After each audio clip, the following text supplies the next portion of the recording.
we had lots of assumptions of what the impacts would be. We wanted to hear from you. So the first thing that we did, we sent out a letter to all our partners. This letter was sent to about 21 countries from Asia, mainly Asia, Europe, and North America. And these partners, we were telling this letter a little bit of what was the scenario here in Brazil, how the outbreak was expanding, what we were doing at the farm level to guarantee our operations will keep stable and the same. But at the same time, we wanted to hear from our partners, we wanted to hear from you guys what you are perceiving in the industry, how you are seeing your markets. Why we did that? Because we wanted to make a plan. We feel co-responsible in helping our partners in this difficult moment, in this outbreak. So we wanted to hear from you so we could come up with ideas, we could come up with projects, we could come up with plans to help you and to also help all the business of our partners, so we can also help our business by doing that. That's why we wanted to hear from everyone. So we made a compilation of the ideas that our partners sent to us from these different countries. So I'm gonna share with you a little bit, a summary of what were the main points we received from our partners. So how they are seeing their markets, what are the challenges they are facing as the world in general. And then after that, I would like you guys to share a little bit of your vision, not only the compilation, but what you are seeing. So before we started this meeting, we sent you an email requesting you to think a little bit of what are the challenges you are facing and what are the solutions you are implementing. So the idea is really sharing ideas with knowledgeable people from different parts of the world, so we can, in the end, maybe come up with ideas, come up with some solutions that you can share. And maybe the challenge that you are facing is something that someone else has already figured out in some other part of the world. That's the idea of the Roasters Exchange. So that's what we'd like to do. So just to give you an introduction and a summary of what we have been listening from our partners. We have been reading lots of reports, but the reports, they are very distant from us. So the idea here is really bringing a close conversation from what we heard from you. So pretty much, when you think about what we heard from our partners, most countries are on different levels of lockdowns, some horizontal, some vertical, some partial lockdowns. Some countries are just recommending people not to go to the street, but they didn't lock down the country. So each country has a different level of a lockdown, but everyone is sort of going through the same situation right now. And this is directly affecting not only coffee businesses, but business in general. But of course, food and hospitality, they are one of the main segments that are being super affected by the lockdowns, whatever level that is. Think about the different levels of the coffee supply chain, starting with the coffee shops. What we have been listening from most of our partners as we are talking to them, at the moment, most coffee shops are closed, almost everywhere. They're not open to the public because you cannot have agglomeration of people. And so that's happening pretty much everywhere. We are all going through the same situation all over the world. The coffee shops that are not closed, that are still allowed to be open in specific locations, like for example in Asia, there are lots of countries that they are recommending people to stay at home, but the businesses, they are able to be open, the restaurants, the cafes, they are still open, but they are working mostly with reduced journeys, they are working with less staff, with less operating hours. But in most places they are completely closed and mostly working only with takeaway and deliveries. That's what we heard from most of our partners. Most coffee shops are just working on those categories at the moment. The ones that are working with delivery, most of them are really struggling with delays on delivery services because everyone is going for delivery right now. And then the delivery services that are available, they are not enough to supply and to deliver on time what people are asking at the moment. So it's taking much longer. And also this is affecting a little bit the quality of the products. So if someone orders food or even coffee, because most of the time it's hot, it doesn't get to the client with the same quality that was expected to be if it was happening in the coffee shop, right? Still, even working with those modalities, the sales are not enough to provide the minimum necessary revenues at the moment. So those entrepreneurs are really struggling in that model, that business model at the moment. And also many have already reported to be dismissing workers or furloughed their workers because of these reduced operations. Next part of the chain, roasters. So what we have heard from roasters from different parts of the world that we have been talking to. So some roasters, they have temporarily closed their operations. Others are still working. We have both things happening at the same time. And the roasters that work with wholesales, they have been impacted significantly. Roasters that supply to offices, restaurants, and coffee shops, those are the ones that have been really, really impacted because they don't have the clients at the moment to supply to, because those guys, if they are offices, they are doing home office at the moment. Restaurants and coffee shops, as we said, they are closed or just working very reduced operations. So those are very impacted. Some roasters, some even big roasters, they have reported they prefer to stop working because they just have wholesale, for example. So there are those cases. The roasters that work with B2C, the roasters that work with online sales or supermarkets, those are still working because there was an increase in supermarket sales coffee. A lot of that is actually because of panic buying. So people are going to the supermarkets and buying lots of things to stock up in their houses. So there's a lot of panic buying going on. But the supermarket coffee that they are buying at the moment is not the specialty level that we are usually working with. So the level of the quality of this coffee that is sold in the supermarket is usually much lower in quality. It's more in the commercial side. Not in every situation, but in most of the situations, that's what happens. And online sales have increased a lot. People have been saying that. And roasters that are selling online, that have a good structure for online sales, they are still being able to work, and they are getting some revenue from that. Even though roasters have reported they are still seeing a lot of decrease in their sales. Many of them have reported some number around 70% of decrease in their sales because of this whole situation, especially for specialty coffee. Commercial roasters, some commercial roasters, they are increasing their volumes at the moment because they are working with supermarkets, they are working with this panic buying coffee that is more for stocking up and not for the experienced coffee that we are usually working with in the coffee shops, in the specialized stores. So for specialty, there is a big decrease in the sales.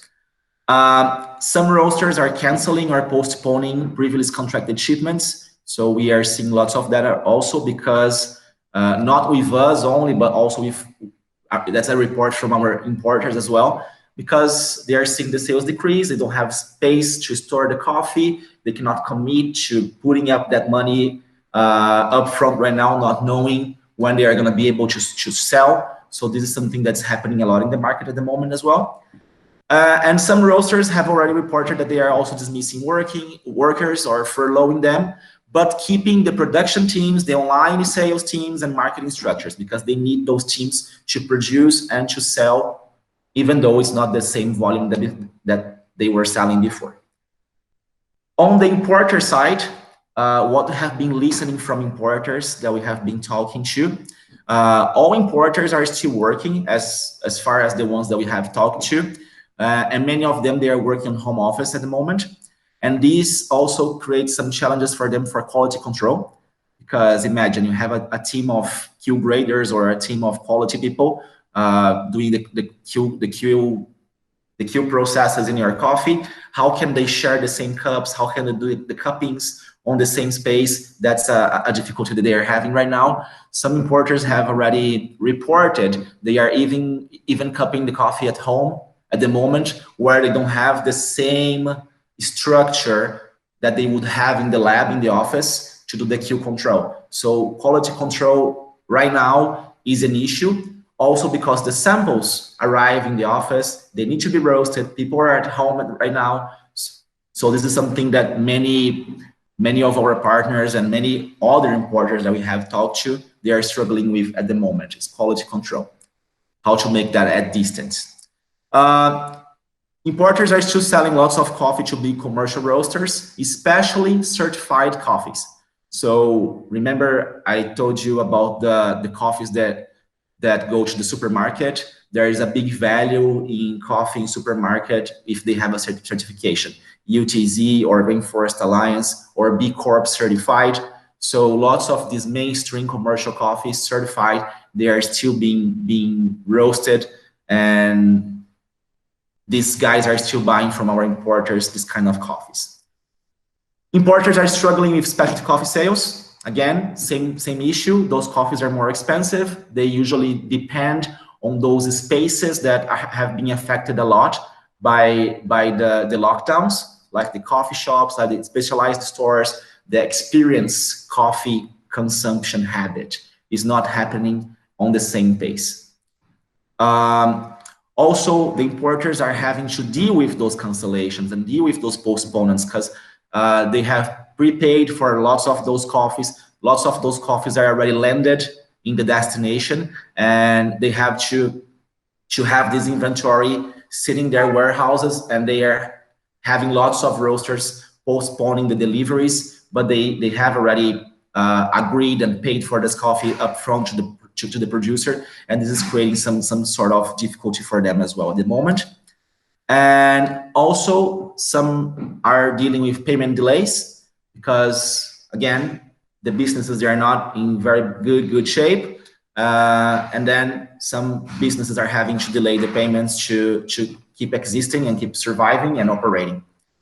Talking about what are their forecasts for the future. So many of our partners have reported they see that the lower specialty market is going to recover much faster. So they are foreseeing that in the second semester, the lower specialty, when I say lower specialty, I mean those low 80-point scored coffees.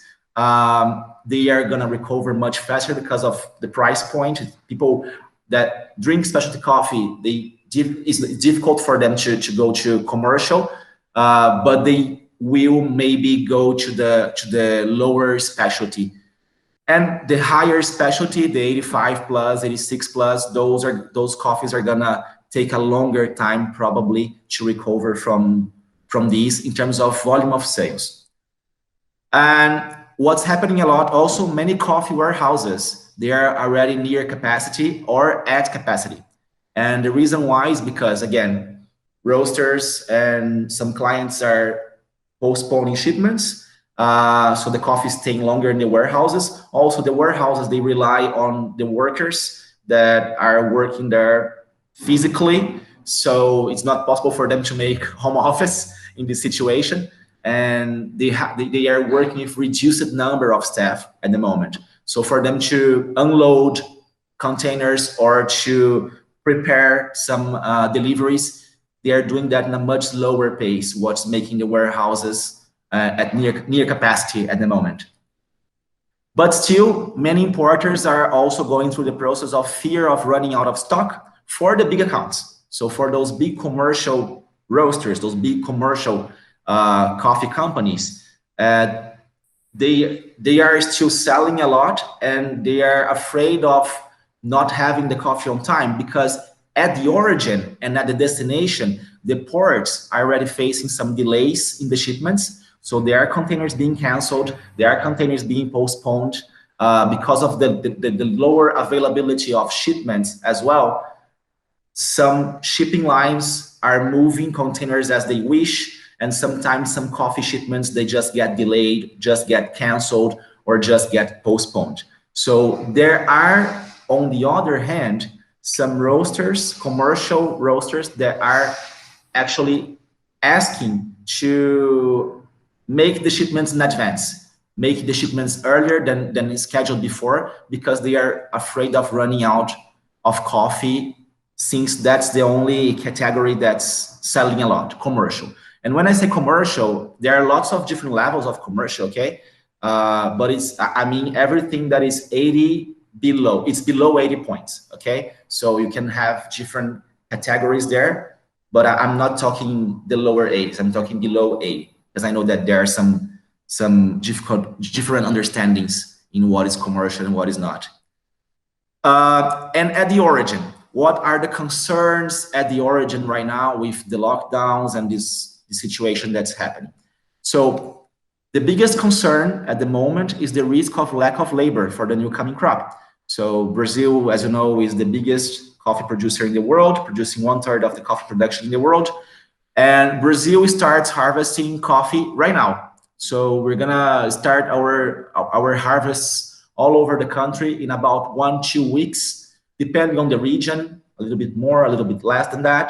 And because of the situation, we are seeing lots of concern about maybe not having labor available to pick the coffee, to harvest the coffee. So this is something that's being told a lot in the coffee reports at the moment as well.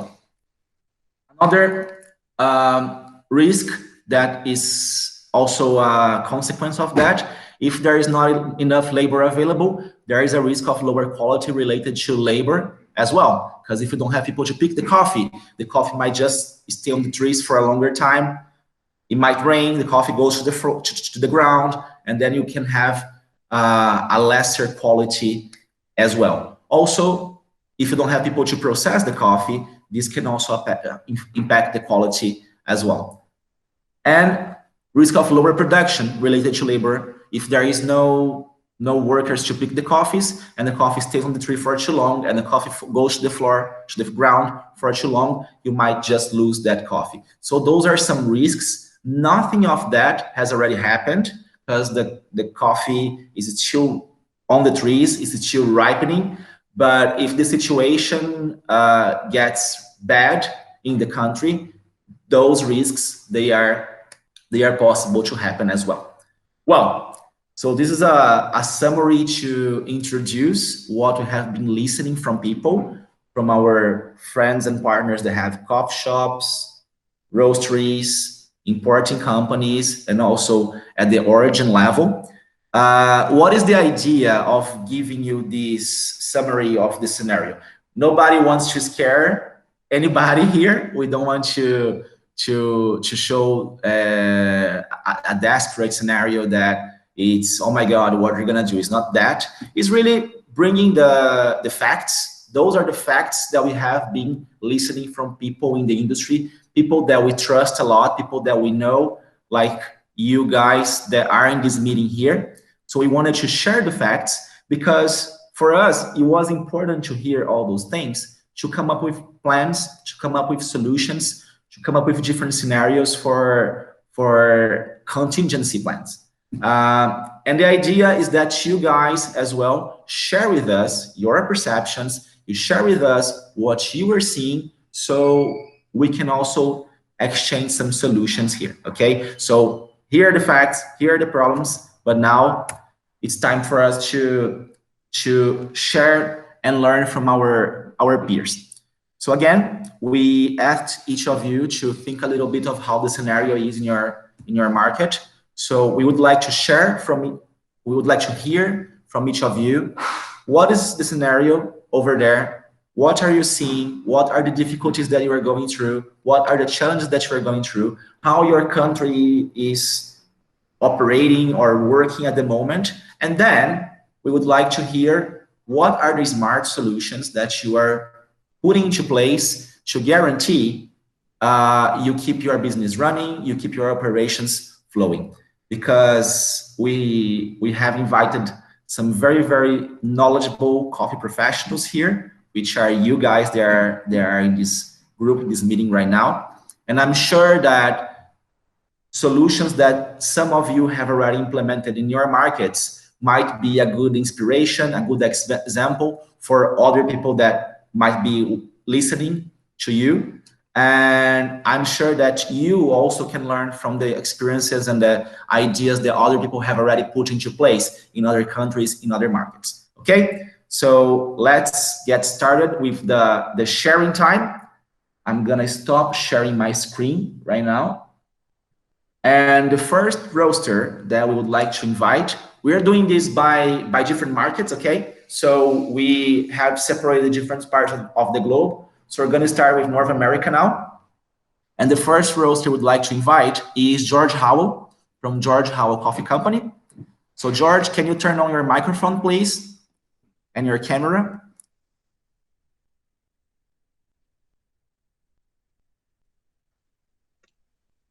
Okay, is that working? Okay. Yes, we are seeing you. All right. Yes, so my company, George Howell Coffee, we're in very much the situation that you've been describing. Our cafes are completely shut. There are some cafes in our area that try to remain open, but they tend to be having a lot more food in with their coffee in order to increase sales. We found that it was not worth staying open, and so we had to furlough people. In the meanwhile, and our wholesale in our roasting plant also dropped dramatically in the last several weeks. But as you said, web sales have increased dramatically as well at the same time. So our roastery, which was providing to many wholesale customers, doing web sales, and to our own 4 cafes, is doing all right. And there we keep our employees, almost all of them. In the roasting, we have 2 teams separate from each other, so that if somebody gets sick in one team, you have the other team. And so far, no one has gotten sick in our entire operation there. Amen for that. We're practicing every form of safety you can imagine and hygiene to make sure no one does get sick. So our roasting sales are at about 70% of what they were. And that is thanks again to the web sales, which have almost quadrupled from where they were. And that has stayed fairly consistent over the past 4 weeks. It has not dropped, it hasn't really increased, but it's very good. We're clearly using media as much as possible. Zoom, Instagram, all of this, much more communication than before. I'm doing a little bit on Instagram and writing something each week. That's on Tuesdays. On Wednesdays, we're doing something else. On Fridays, one of our people is talking about how to brew coffee, but we're trying to keep in front of people and keep people involved. We just received and some of you may have heard of that, the government SBA, Small Business Administration loan. We were successful in getting that. We moved on it very quickly. So we got money for each of our cafes, which means now that we will be trying to bring people back into the cafes because we now have money to pay for that, at least over a certain period of time. And so we'll be doing, only takeout. And really, people are, I think in Boston, not allowed to even really come into your cafe. It's being all served outside. So we're relying on people calling in their orders and then serving them by bringing the coffee out to them. Pre-orders, essentially. So that's an aspect. I just want to compliment Datera, by the way, for always being ahead of the curve. And once again, here you are with doing this video. This is unusual. I haven't seen it elsewhere, really. But that is a tribute to Luis Pascual and this amazing Datera team. Thank you. The other advantage that we have is the fact that we freeze all our green coffee. So I am not facing the situation that perhaps other roasters are, in which they're not getting to sell as much of their coffee and they're watching the quality of their coffee go downhill, as naturally happens no matter what the packaging. period. So if we got the coffee in on time, holding it cryogenically means that I can hold on to it for years, 4 years, without any diminishment of quality whatsoever. It has also allowed me, with a number of importers, not all of them, sorry there, to have extended credit. Much of the coffee I have is on a usage basis. So I'm not having to pay in advance for coffee. And so I have greater freedom in terms of ordering. So there are tremendous advantages. If everybody or more people, more companies were cryogenically oriented, then importers and such could own the coffee in those freezers and be able to exchange. If I went out of business, that frozen coffee could sell to someone else in the locale, that sort of thing. So it has tremendous future possibilities.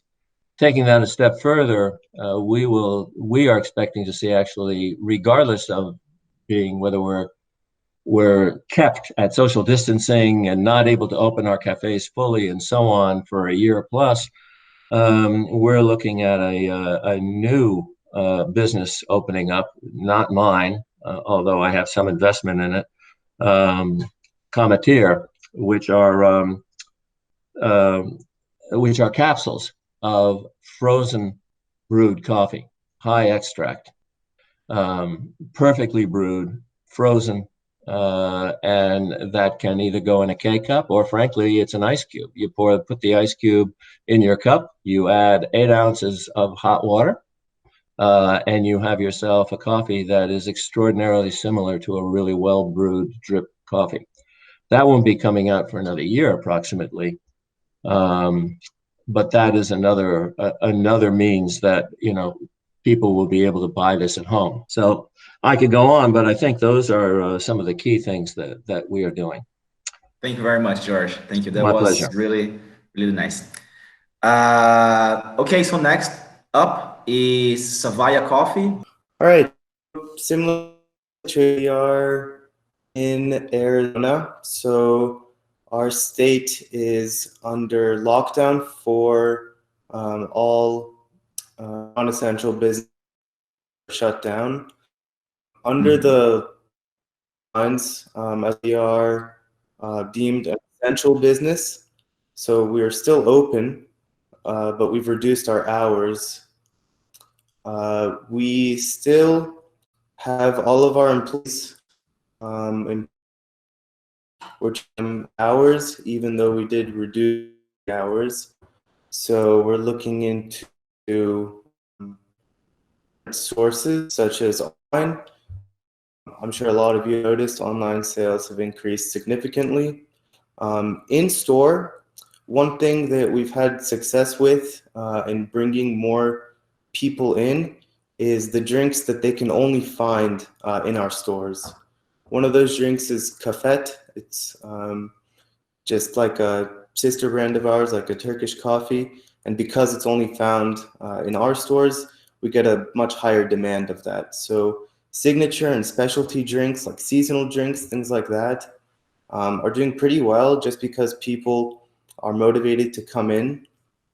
Speaking on the fact of people coming in, the precautions that we're taking so far, we only allow one customer in the store at a time, and they are 6 feet apart from the barista, who is wearing gloves and disinfecting all surfaces after each interaction. So because of our handling of bringing in more of those safety protocols, the time it takes to serve a customer has increased a lot. But in the end, it's definitely worth it.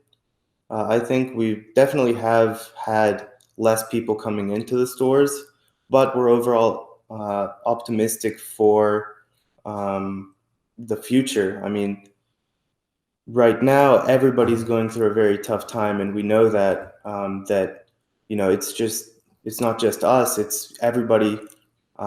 Throughout the presentation, Gabriel also mentioned the entire supply chain for coffee. but also for all other products that we use in the stores. The customers are affected too. They're not able to continue their lives normally. Their jobs have been switched to online. So it's a transition period for everyone right now. And we're trying to do our best to serve the purpose of the coffee shop, which is the comfort that most people seek. Unfortunately, there's no more seating in the stores, so only to-go orders, mobile orders, and online as well. So is there anything you'd like to add? No, that's very good. And thank you for doTERRA, Gabrielle, Luis, Isabella, Juliana, Jessica, Fernanda, everybody at doTERRA for facilitating this. You guys are wonderful. Thank you very much, guys. That was really, really enlightening. Thank you. Now we have Steve from Zingerman's Coffee Company.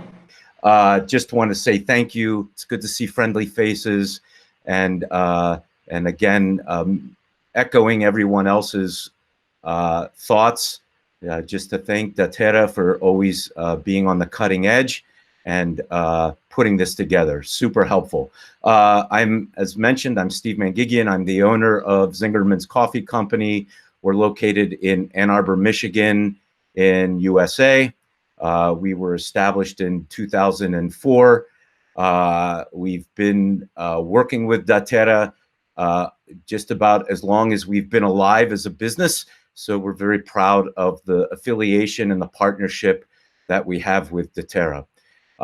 And of course, indirectly with all of you. It's a great way to share business ideas. Anyway, so what's the effect of the pandemic on our work? The effect on our the pandemic for us is, of course, like many of you, we've seen our business dramatically reduced. We are currently operating at about 70% of before. So Steve, are you showing your PowerPoint already? Because at 70% of where we were at. But like most, we're following all the guidelines that have been offered to us from the Centers for Disease Control, the World Health Organization. Many of you have mentioned this already. That includes social distancing. That includes a renewed emphasis on cleaning and sanitizing with increased frequency and regularity. Of course, our goal is we want to make sure that the health and the well-being of our guests and our staff are first and foremost. Of course, we don't want to perpetuate this sickness, and everything that we do, we want to do under high and strict safety protocols. So, of course, the effect that this has had on our clients has been dramatic. The way that our business and the segments of our business are made up, we had a moderately balanced portfolio of businesses, meaning that you know, we work in specialty grocery stores, independent cafes, institutional and food service businesses, office coffee to a very small extent. We do have online and restaurant business. You know, most of you have mentioned online as being a big increase for you. And we too have seen an increase in online business. Unfortunately, our online business only makes up a very small percentage of our overall business. So it's been a nice, it's been nice to see that piece of the business go up, but overall, it's not a huge part of our business anyway. So, you know, the main part of our business is the wholesale, independent cafes, you know, institutional and food service. And so most of those businesses are shut down, and we don't expect that they'll come back to full strength minimally until the fall or until the end of the calendar year. So we have to figure out how to space what we're going to do, not just with coffee, but our overall business. As I mentioned before, you know, the business is down 70%. We have either furloughed or laid off about 50% of our staff. You know, just to give you some idea, we used to roast, you know, we're small. We used to roast, I don't know, maybe 2,500 kilos per week. And by comparison, we're roasting about 700 kilos per week right now. So our roasting has gone down dramatically. And of course, the effect of this leaves our cash position very tight. So what are our solutions? Our solutions are we're trying to preserve cash. That's a very, very big part of what we're trying to do. We want to understand every piece and study every piece of our financials and where we can cut in order to stay and increase our burn rate on cash. And so part of that includes right-sizing the business, which is cut every unnecessary expense, adjust our staff headcount to be in line with our revenue projections, but then also distinguish what are expenses and what are investments, because we don't want to lose sight of investments, during this time. We don't want to be, as the British say, penny wise and pound foolish. And then, of course, we want to look at this as an opportunity to say, okay, can we rebalance our portfolio? Can we increase some of our other business that we've historically been low in, so that if something like this were to happen in the future, we're well prepared from a revenue perspective. We've used services like Snack Pass, Grubhub, Uber Eats, Square Store, Mercado. We're using all kinds of different software interfaces to increase pickup, delivery, anywhere that we can prolong our business in a way that preserves the quality of our product, we're doing. And then the other thing for us, we want to stick to core competencies. We want to test ideas that weren't previously thought of as being relevant, but that we're looking at now, so that the idea is that we can reinvent ourselves coming out of this. And then, of course, to George's point earlier, we were on it very early, the government SBA money, the PPP loans, the EIDL loans, and we've also received some local grants, from local organizations that are helping small businesses. So we're taking advantage of all of that, and that's what's extending our cash burn, which allows us to stay in business longer and until we can pull out of this. Right now, we're anticipating a pullout of getting back to normal revenue levels about 12 to 16 months before we can get back to where we were before this whole thing started. So that's the state of our business, and hope you found it helpful. So thanks for listening. That's all I have. Thank you, Steve. I just think your PowerPoint didn't come up in the end, but you were super clear in the explanation. Thank you very much for that. So now we move to our European roaster friends and partners. So our first roaster from Europe is La Cabra.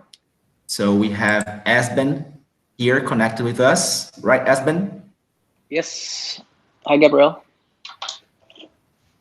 Hi, Esben, everyone. how are you? I'm good.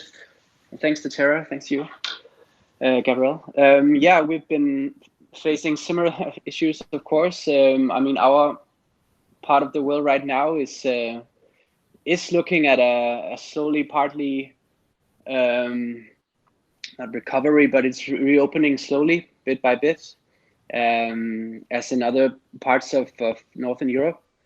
And here in Denmark specifically, I'm in Copenhagen now. Things are, I must say, are definitely very different than just a couple of weeks ago. So that's, I hope there's a bit of optimism for sure. And that does affect our business as well, of course, and many other cafes and restaurants. And so we're not looking at we cannot do we can do takeaways, but it has been working quite all right for us. We've been focusing a lot on our bakery in that regard, which has been very helpful in these times. In our roastery, we have been looking at, as everyone else, just increase in online sales, and a drastic drop with our wholesale clients. We don't have a very broad portfolio in terms of what kind of customers we have. It's independent small cafes around Europe and around the world.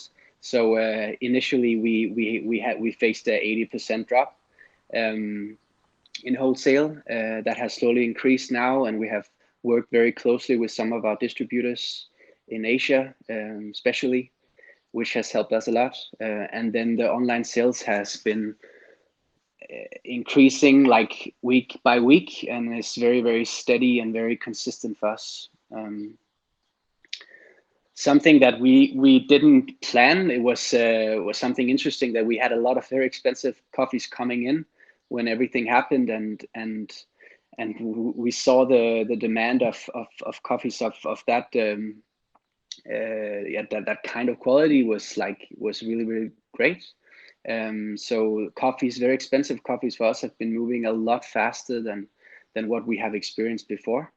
And we did a lot of investment in our marketing, which has paid off quite well, I would say. What we are looking at, like how the pandemic will affect us and in Denmark in general, I think is very similar. I mean, we hope that our local customers will start opening up within a couple of weeks now.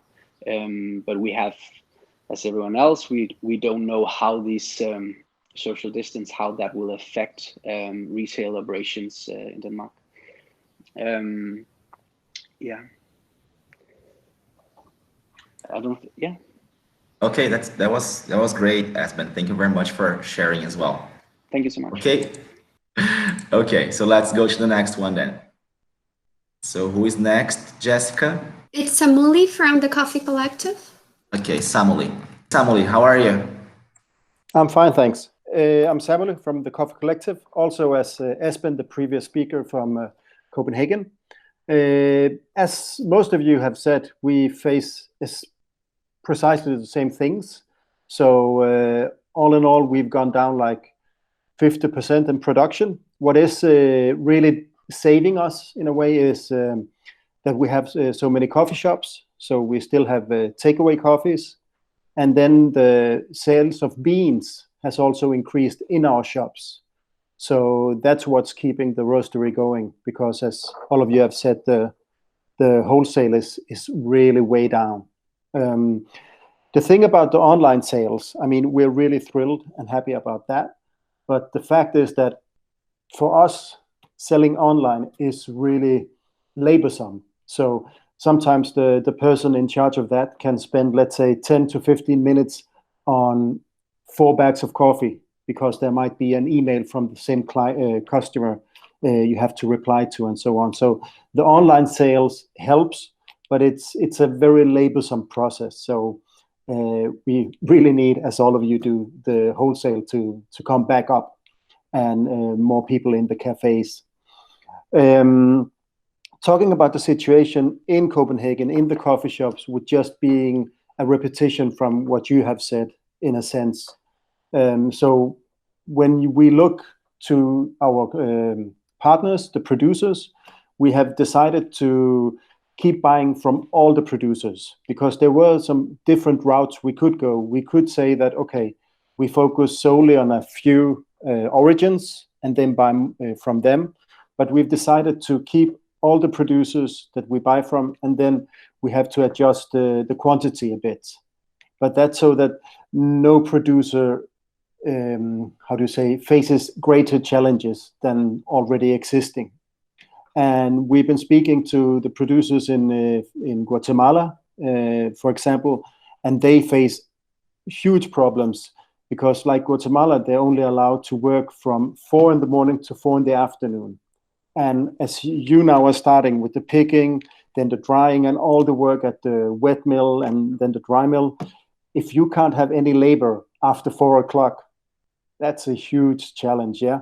So we know that in the harvest that comes, as you said earlier, Gabriel, there's going to be some things which is maybe not as we're used to when it comes to the quality standards or the abilities to sort from lot to lot, but you might have bigger lots mixed or so on.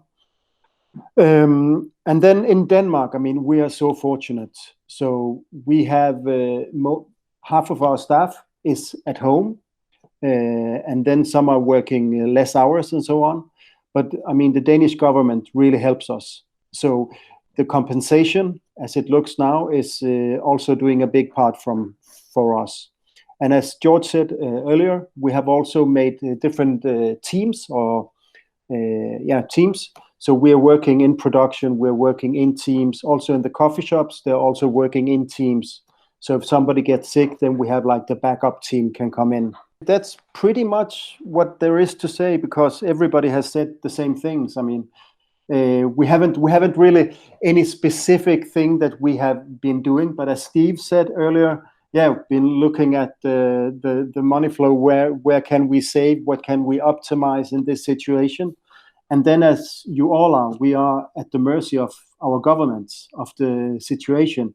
When do they open up? And we need to be able to adjust quite fast when they do decide to open up, or if they do decide to go the other way, because there's no knowing, is this going to go left or right? What's going to happen? But that's pretty much it. I'm just going to check my paper. One can say that we do direct trade. We buy everything. We anticipate from each origin how much we're going to need. So that's a huge challenge for us, because we can't pick like 2 pallets or 20 pallets.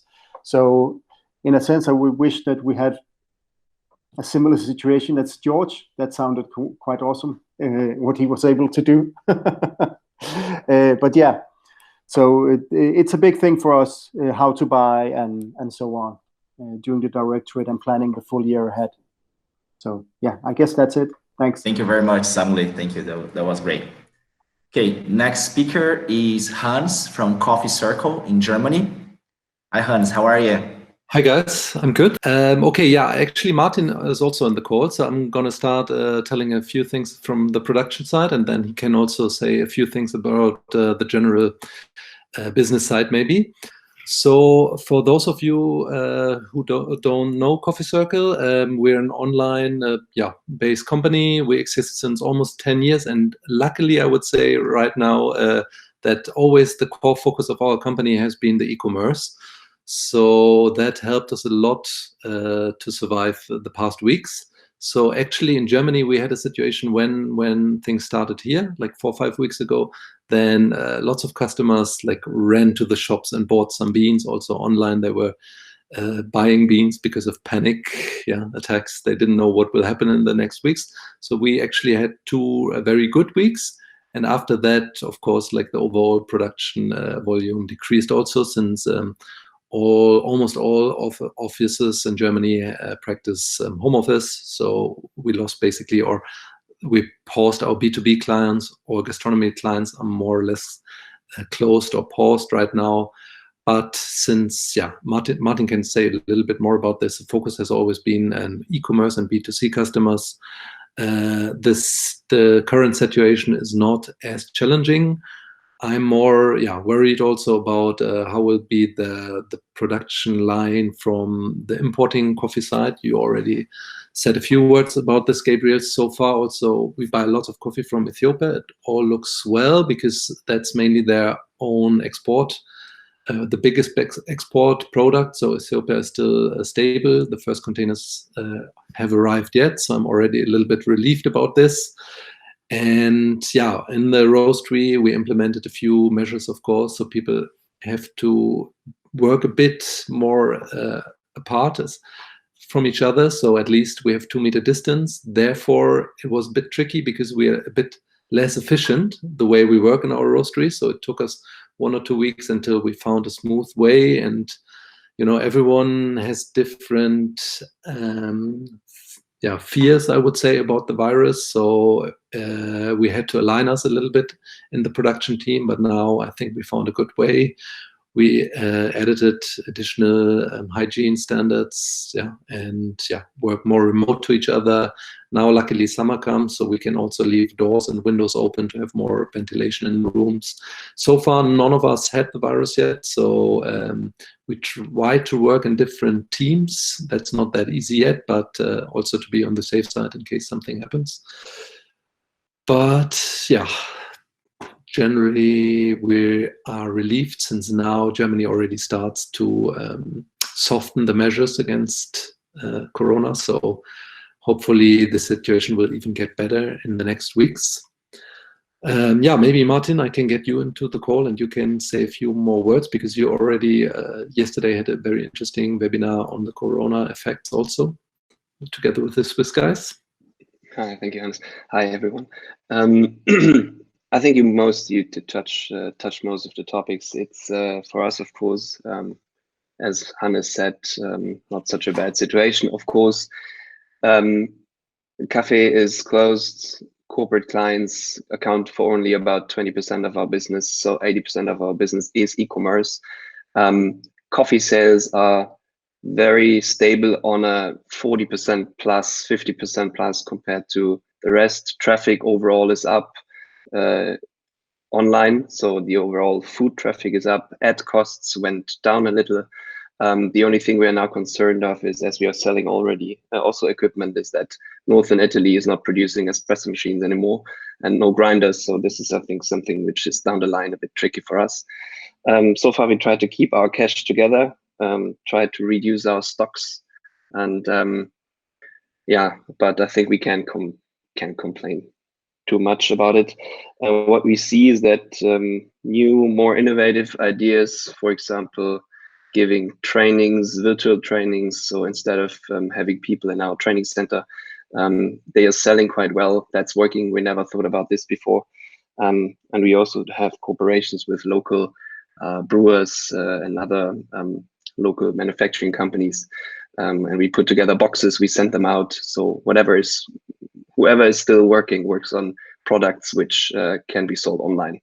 And I think that's I think, as I expect this situation not to change very, very quickly, at least not for retail. I think this is something where we're going to invest more and more and reduce the investments in B2B products and retail shop. That's it.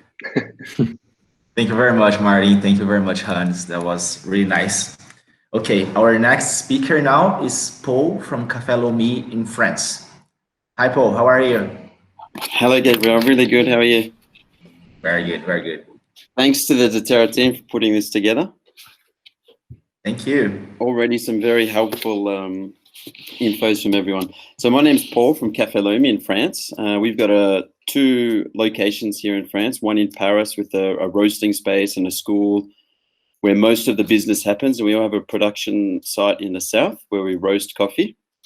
So the market, the wholesale roasting market has been pretty much devastated by the COVID. We're in our 7th week now of a very strict lockdown. So basically you're not allowed outside unless you're buying food or if you are working in an essential sort of service. So so police are giving out fines for people who are outside for the wrong reason. So yeah, basically all our wholesale customers are shut.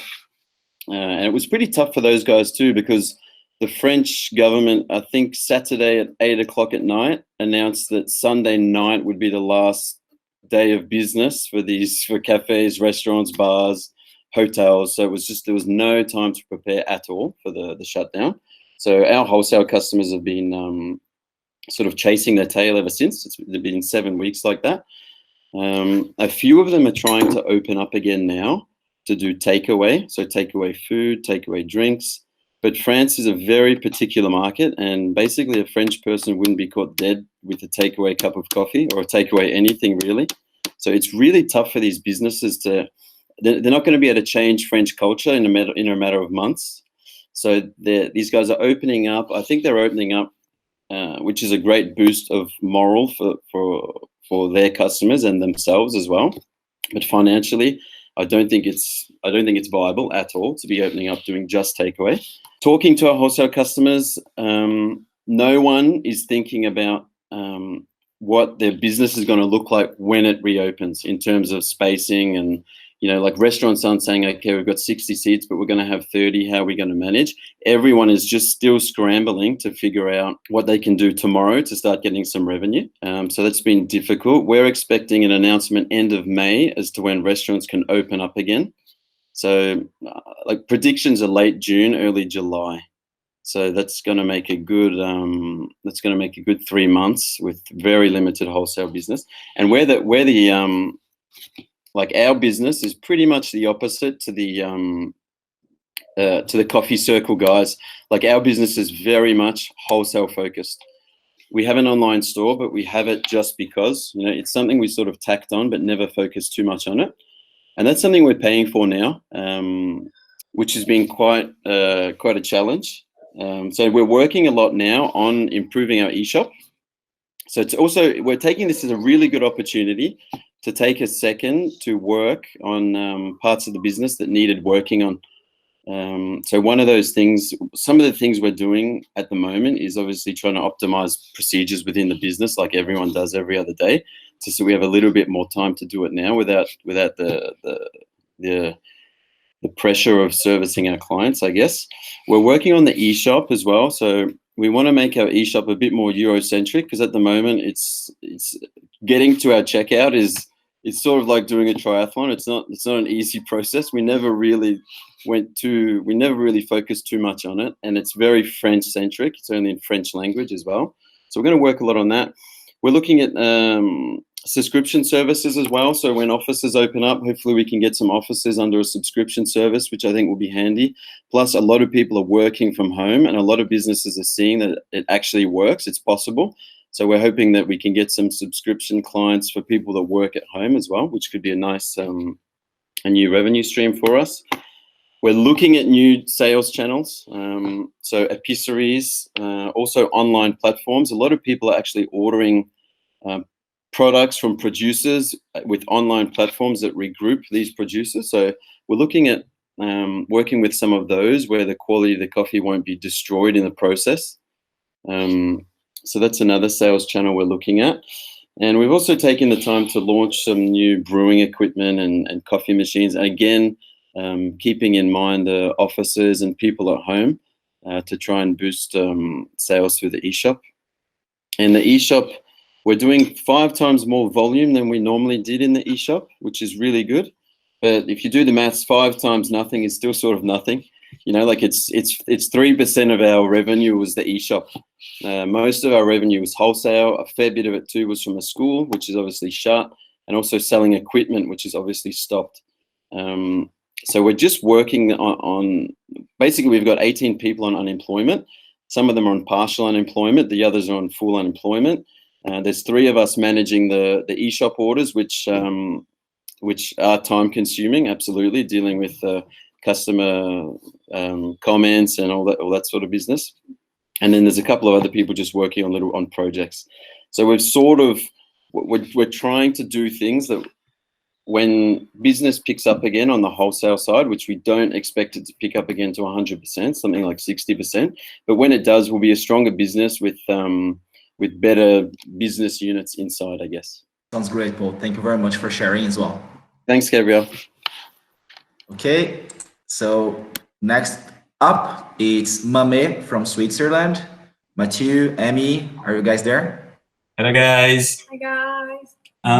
So yeah, I mean, most of you guys said the very similar situation as we have. So we've been in shutdown since the 16th of March. We have 2 shops and a small roastery, so we had to shut down everything.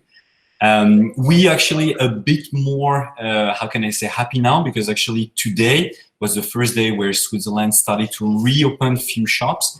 We've decided to also reopen our shop as a takeaway, and it worked very, very well. Actually, we had a huge queue and people were really craving for coffee, so that worked very well. Actually, also, like George Howell was saying, we freeze all our coffee. So thanks, George, for this. We also got the tip, so we do the same as you. And so we don't really have this fear of losing the quality of our coffee. Obviously, we have more stock than expected as we don't sell as much. But at least the quality is maintained. I think on our side, so we're doing, like all of you guys, our website is up, obviously, our wholesale is down, nothing new. But one of the things that we realize, I think, it's because more people buy online and we don't really have this contact with the customer anymore. I think we're definitely transforming ourselves into having the connection digitally. So we realize that with Instagram or through Facebook, we do a lot of Q&A session. We do a lot of like live session with our customers. So they buy our coffees and then they ask all kinds of questions on how to brew or what's the recipe. And so it is a way for us to try to almost get the same relation that we had in a cafe that obviously we cannot now anymore. So maybe that's something in the future to think about, to try to keep the contact with our customers, to do much more of those Instagram, Facebook kind of thing that worked very well.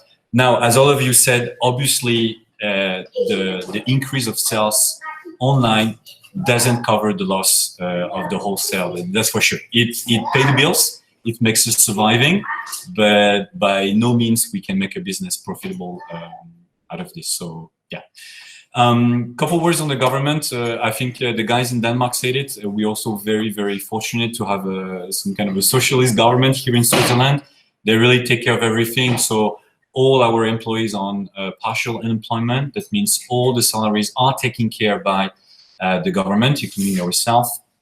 We could also negotiate, in some cases, the rent of some of our cafes. We got also a loan from the government to be able to pay the bills. So I must say the support we get from the government was extraordinary in Switzerland.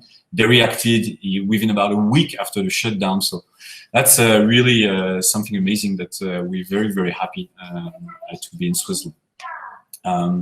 Then one thing about the origin, and I will end up with this. I think to me, as a very, very small rosters, one of the things I'm a bit concerned is, in our case, we will probably skip some of the origins. So like many of you guys, every 2 to 3 months, we buy the fresh origins. And so right now, for example, we're looking at Guatemala, of course, probably Brazil, also some El Salvador.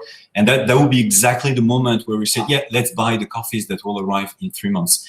And because we have more stock, we're probably going to skip some of the origins. So I really don't know how to solve this, because I feel also, I would love to be able to buy the same amount as I buy last year, but I don't know how to solve it. So that's something, if any of you guys have any solution, I'm really open for things, because I'm also feeling, on the side of the producers, if everybody is doing like we do, for some of the origin that has to sell right now, it's going to be a catastrophe. So here I'm really, I hope you guys have good ideas.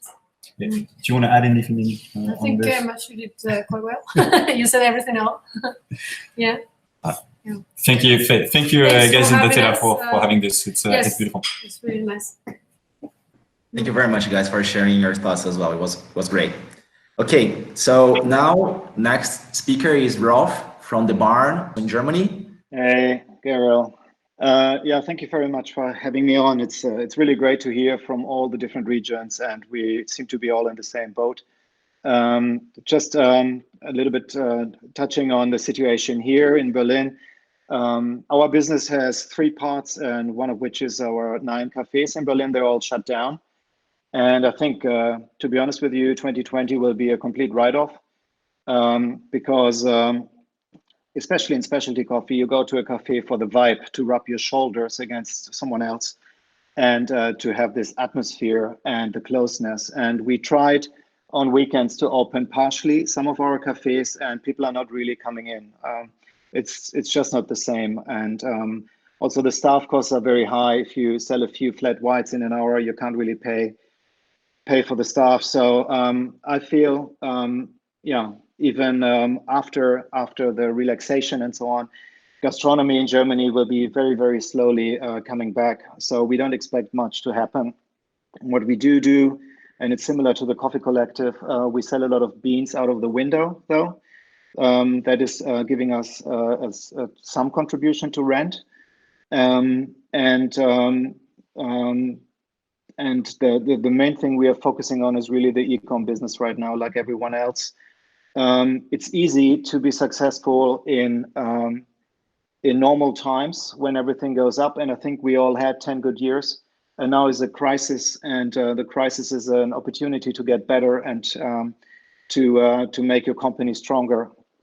And so we are looking at things to improve in the e-com services. We are inventive. We created a few products, beans for home, all the aged roasted beans we had in all our cafes. We are sending out to home offices and do a surprise box for them. We do coffee for hospitals, so that gives us a social engagement. I'd say this, what makes specialty coffee strong, and it's particularly true in this crisis, is our community and the emotions and the support for each other. And so the community work and the networking is what we are focusing on and what we also enjoy. I think our biggest problem is to have any visibility on green planning. We can't make any projections. We don't know when volume is kicking back in, and so it's very hard for us to do a green planner. So if anybody has a crystal ball to help us when this crisis is fully over and our business is coming back, that would help us a lot. So in terms of working with green producers, it's very hard for us to commit. So overall, I think we are trying to manage through this crisis with cost cutting, with getting a lot more efficient. We have never done any cost cutting before. Now we are really focusing on working. I surround myself with people that are fully motivated to help me navigate this company through this crisis. For sure, we have increased our support to our B2B customers. As you know, we have B2B business in more than 40 countries, and not all of them are fully down. But we try to help everybody to be inventive and get some ideas to get some delivery service or whatever activities they have, online business. And so I think that's also, again, a point where I think in crisis you can strengthen relationships. And hopefully, you know, if we are getting through this with a few bruises, we should be hopefully a much more efficient company, I'd say. Thank you very much, Rolf. That was very clear. Thank you very much. Okay, so let's try to talk to Marcelo from Nossa Casa Café in Brazil again. Marcelo, tudo bem? Marcelo, da Nossa Casa Café de Amparo, interior de São Paulo. Falando primeiro da cafeteria, a gente teve que ficar fechado por completo por imposição da nossa prefeitura e do estado daqui de São Paulo também. So Marcelo has, besides the roastery, he also has a coffee shop, and he's saying how the closure of the coffee shop caught him completely off guard, but it was a recommendation from the city and the state government. Então, para poder minimizar isso, depois que nós abrimos, faz 2 semanas, a gente começou com delivery e o Peg Leve, né? O problema do nosso delivery aqui é que na nossa cidade, aqui em Amparo, não tem Uber Eats e nem iFood. Então a gente teve que trabalhar via WhatsApp num raio onde a gente conseguisse atender pelo fato da minha equipe estar reduzida. So in the city where he's located, they don't have access to the most popular delivery systems.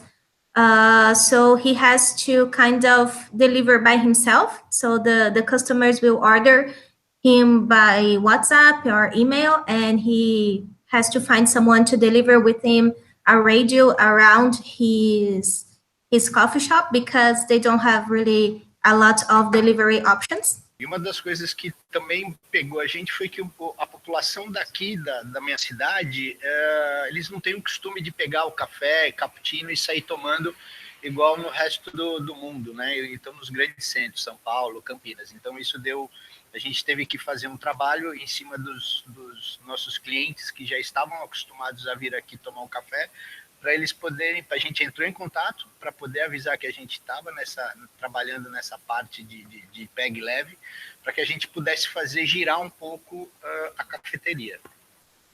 Another problem he found is that unlike most of you guys have said, in his city, his customers, they do not have the culture of takeaway coffee. They are used to going inside, sitting inside the coffee shop and having coffee there. So he felt that he had to do an extra work in sort of educating his customers into the option of takeaway coffee. Falando da torrefação, o que pegou bastante a gente nessa pandemia foi que os nossos grandes clientes, né, cafeterias, restaurantes e as empresas diminuíram bastante, né? Porque é o nosso grande volume, né? Então, assim, os restaurantes que trabalham com a parte de delivery não vendem café, né? Os restaurantes, as cafeterias diminuíram, né? Dos nossos clientes, a gente teve uma queda de 60%, 65% na compra desses cafés. E as empresas, elas por estarem trabalhando home office, essa diminuição foi bem grande também, né? E a negociação, né, a conversa que nós vínhamos tendo com clientes novos, por causa da pandemia, isso foi interrompida, foi congelada. So he feels that he had about 60 to 65% drop in his business, mostly because most of his customers are wholesales, and especially he sells to restaurants. And even the restaurants who are operating now with delivery service, they are not delivering coffee. So in consequence, they buy a lot less coffee from him.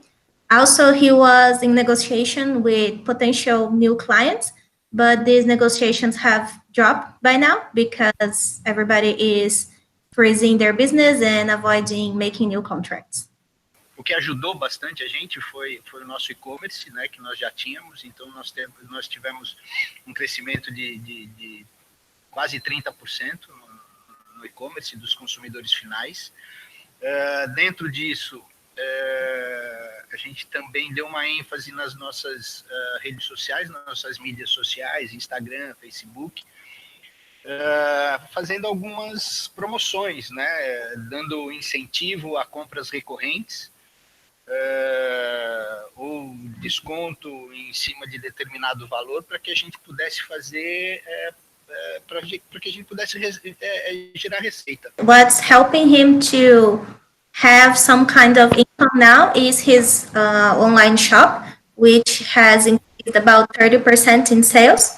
And he's also been actively promoting coffees on his social media, so he's working more towards that. And he also found that he had to make kinds of promotions and even some price kind of promotions, like a certain discount over a certain amount of coffee, so that he could have a steady income at this time.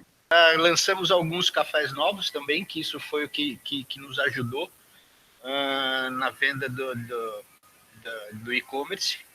O pessoal, isso para a gente foi muito interessante, porque a gente vinha segurando e na hora que a gente precisou, a gente resolveu lançar esses cafés. Para a gente foi muito interessante, né? E também alguns produtos, alguns combos, algumas coisas. Em relação à mídia social, a gente está fazendo um trabalho com conteúdos diários para que a gente aumente o tráfego e o engajamento tanto nas nossas mídias sociais quanto na nossa loja virtual.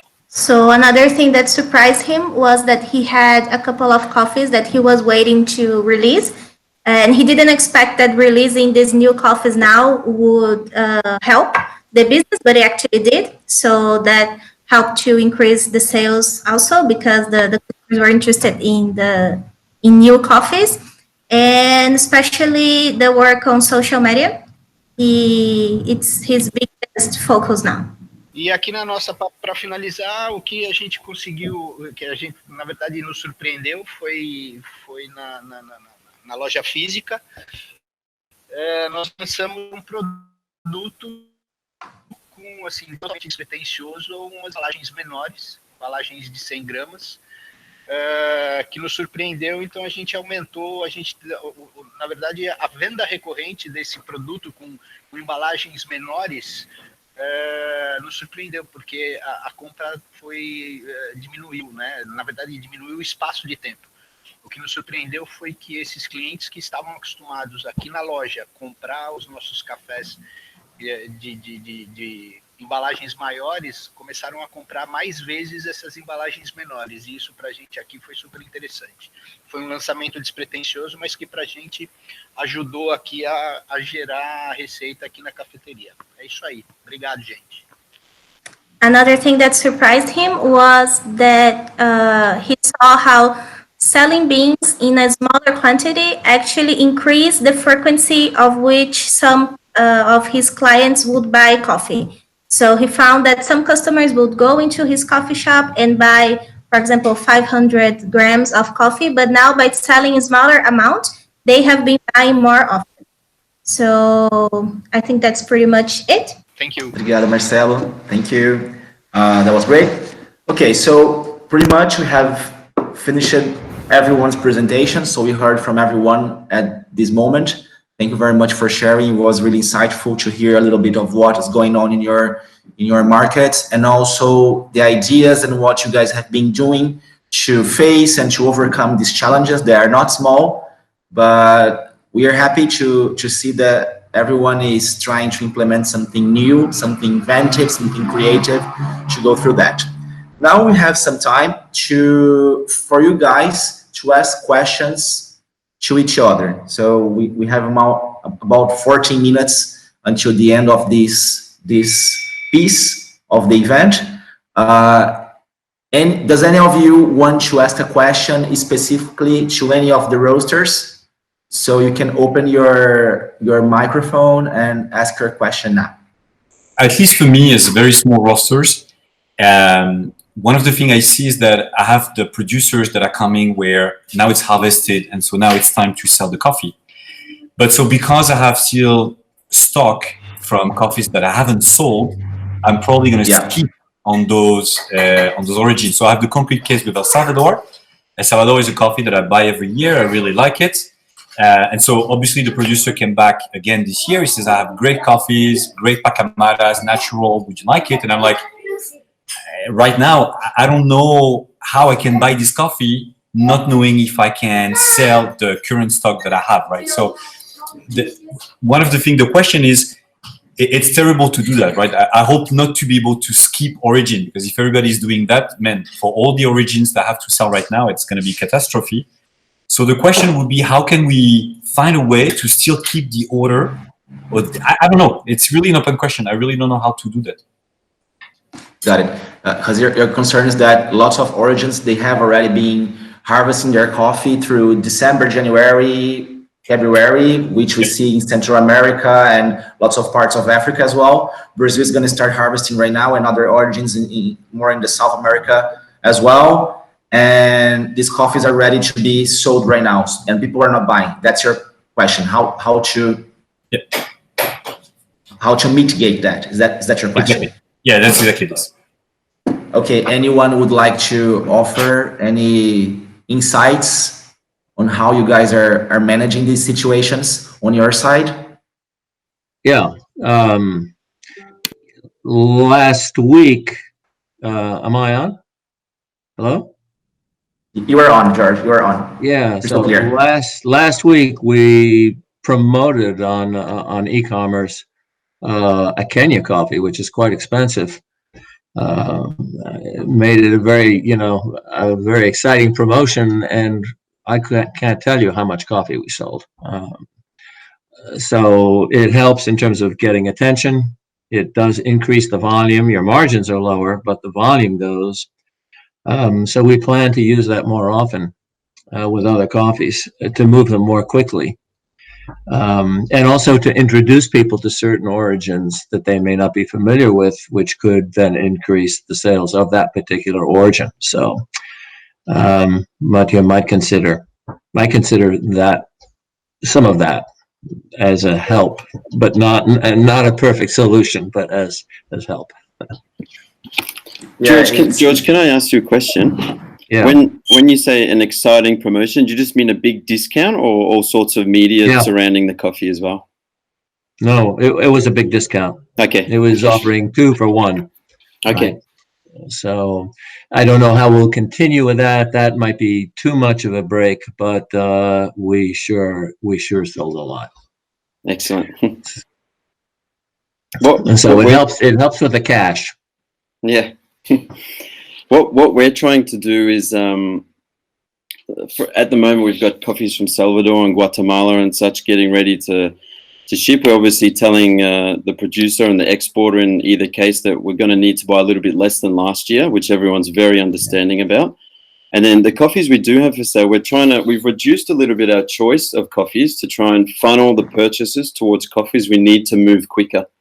So most of our coffees are vacuum packed, but the ones aren't, where we have this terrible anxiety that they're going to fade. We're putting these ones as the choice for the clients on the eShop, and the ones that are vacuum packed, where we know they're going to hang on a little bit longer, we're going to put them back onto the eShop. So we're sort of just trying to basically funnel the client's choice, still keeping a lot of variety, but try and funnel the choice to the coffees we want to move quicker. Do you have any nano lots?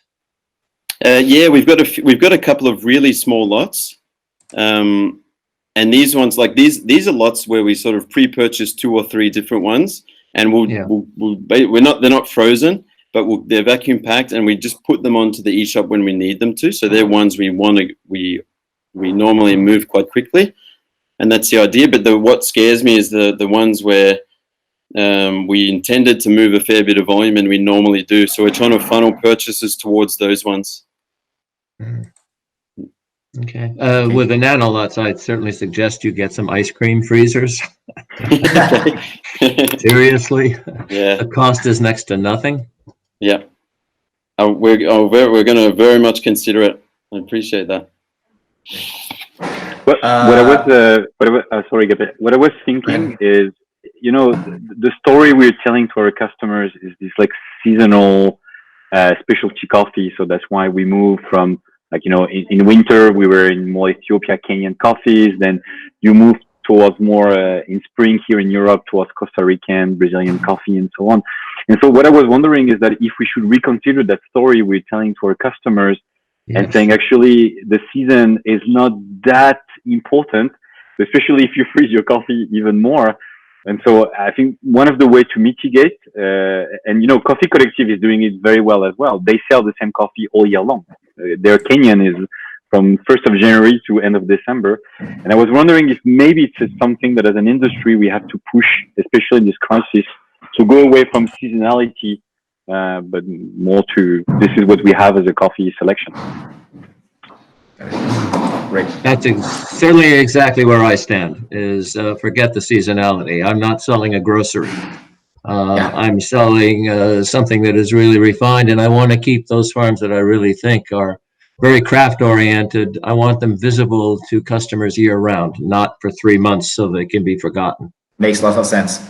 For the next season, since we are seeing lots of decrease in the demand and the consumption, so probably lots of people are going through a difficult time to be able to plan your green buying for the next season. Is anyone going through some difficulties on that? Does anyone have any idea how to do your next season green planning? I do have a question for you. Yes. Which is, I'm concerned that you have a labor problem. I mean, so we're coming off of Latin America, Kenya, and so on. Most of that harvest happened before the coronavirus really took hold.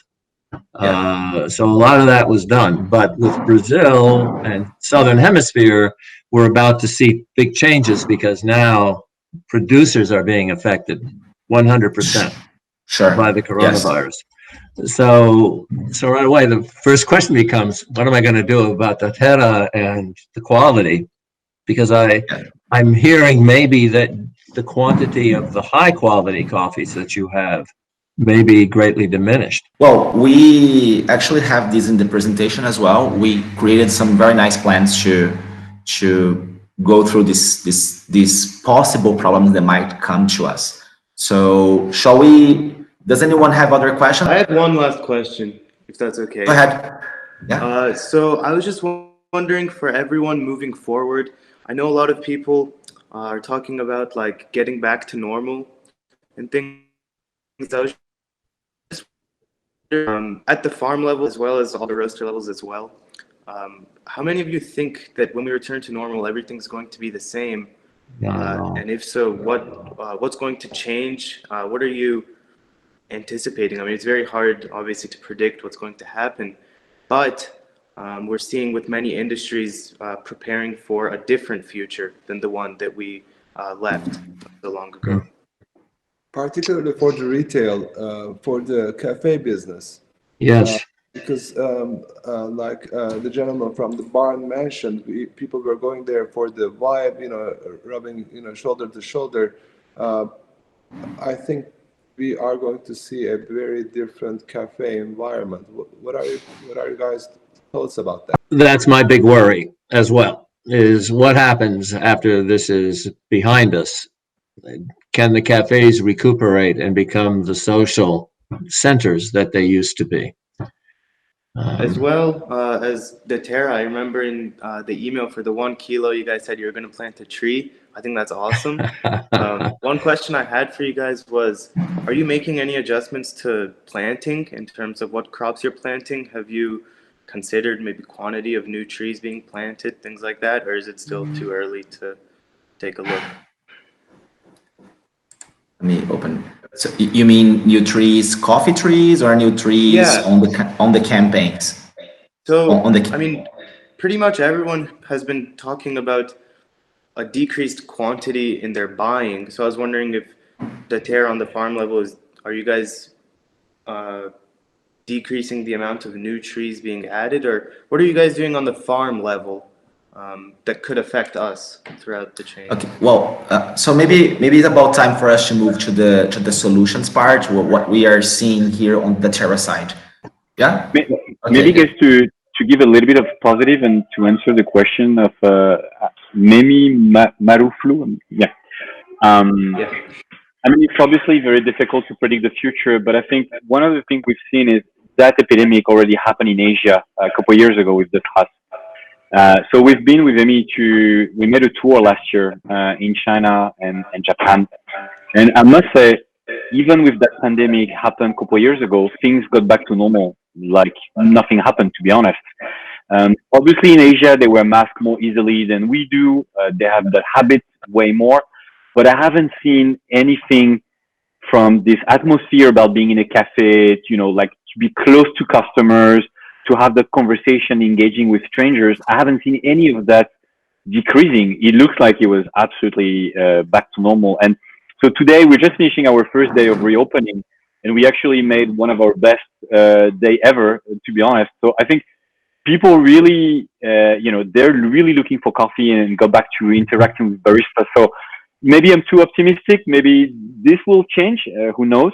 But so far, from what I've seen, I don't think it's going to change too much. I think people will still go to cafes. Can I echo that sentiment? That I think that, in fact, the cafe piece, what we're anticipating the same. The cafe piece of our business and those customers that we sell to that own independent cafes, personally, I believe that they will come right back, and they will come back very strongly. And it's the wholesale part of our business.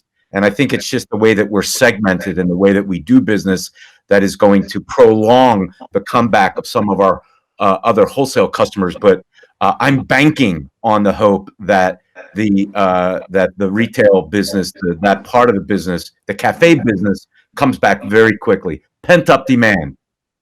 Let's hope. Thank you. Yeah.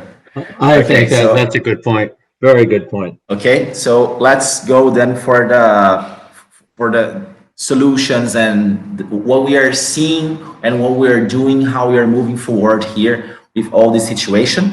So I can answer George's question and Nami's question as well. They are within this presentation. So pretty much when this whole situation started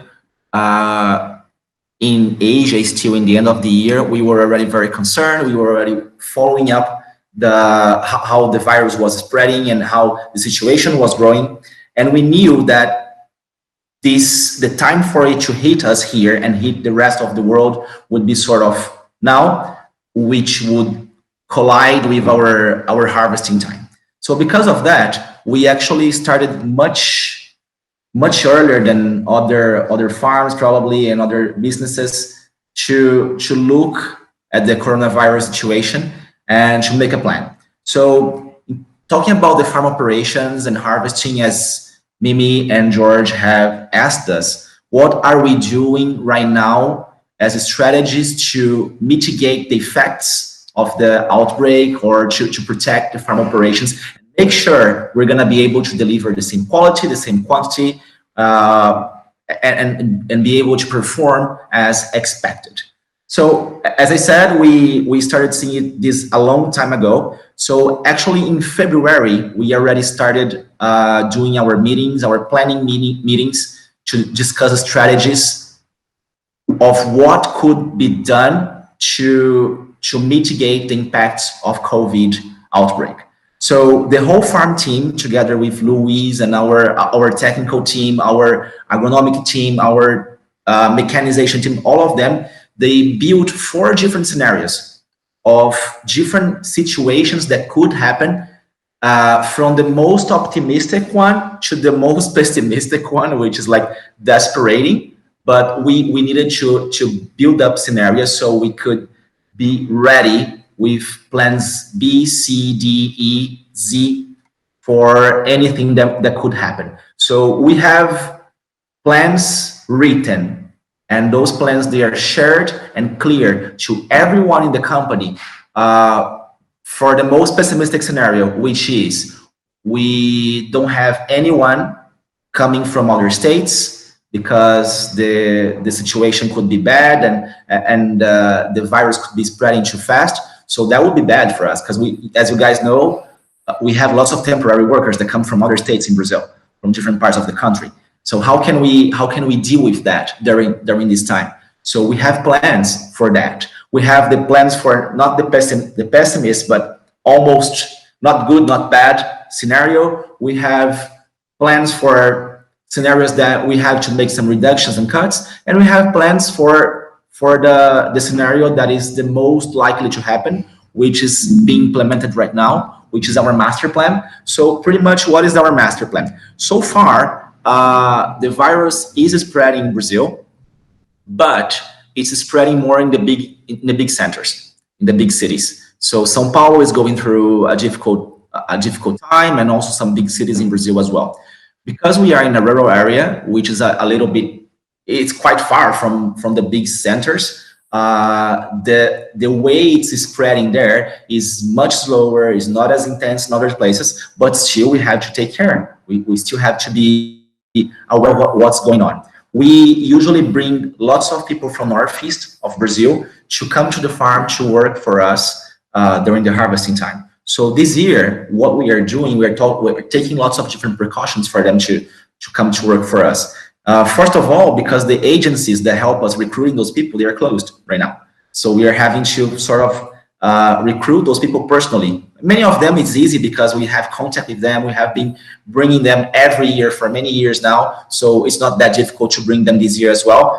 But then we are bringing them one by one sometimes, paying them tickets to come here instead of just putting together a bus of people and bringing them all together, which also sort of helps in terms of avoiding them to be all together at the same time. If someone is infected, it makes it harder for the infection to get the whole group.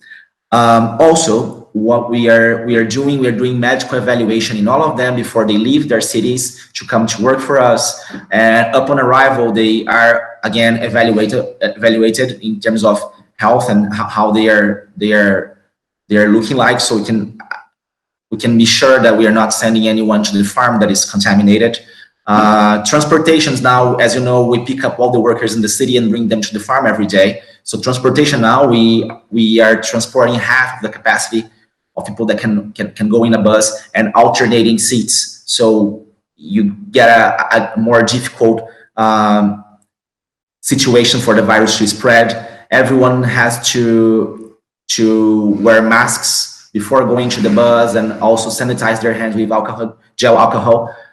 We are measuring the temperature before they go into the bus as well to see if they can go into the bus or not.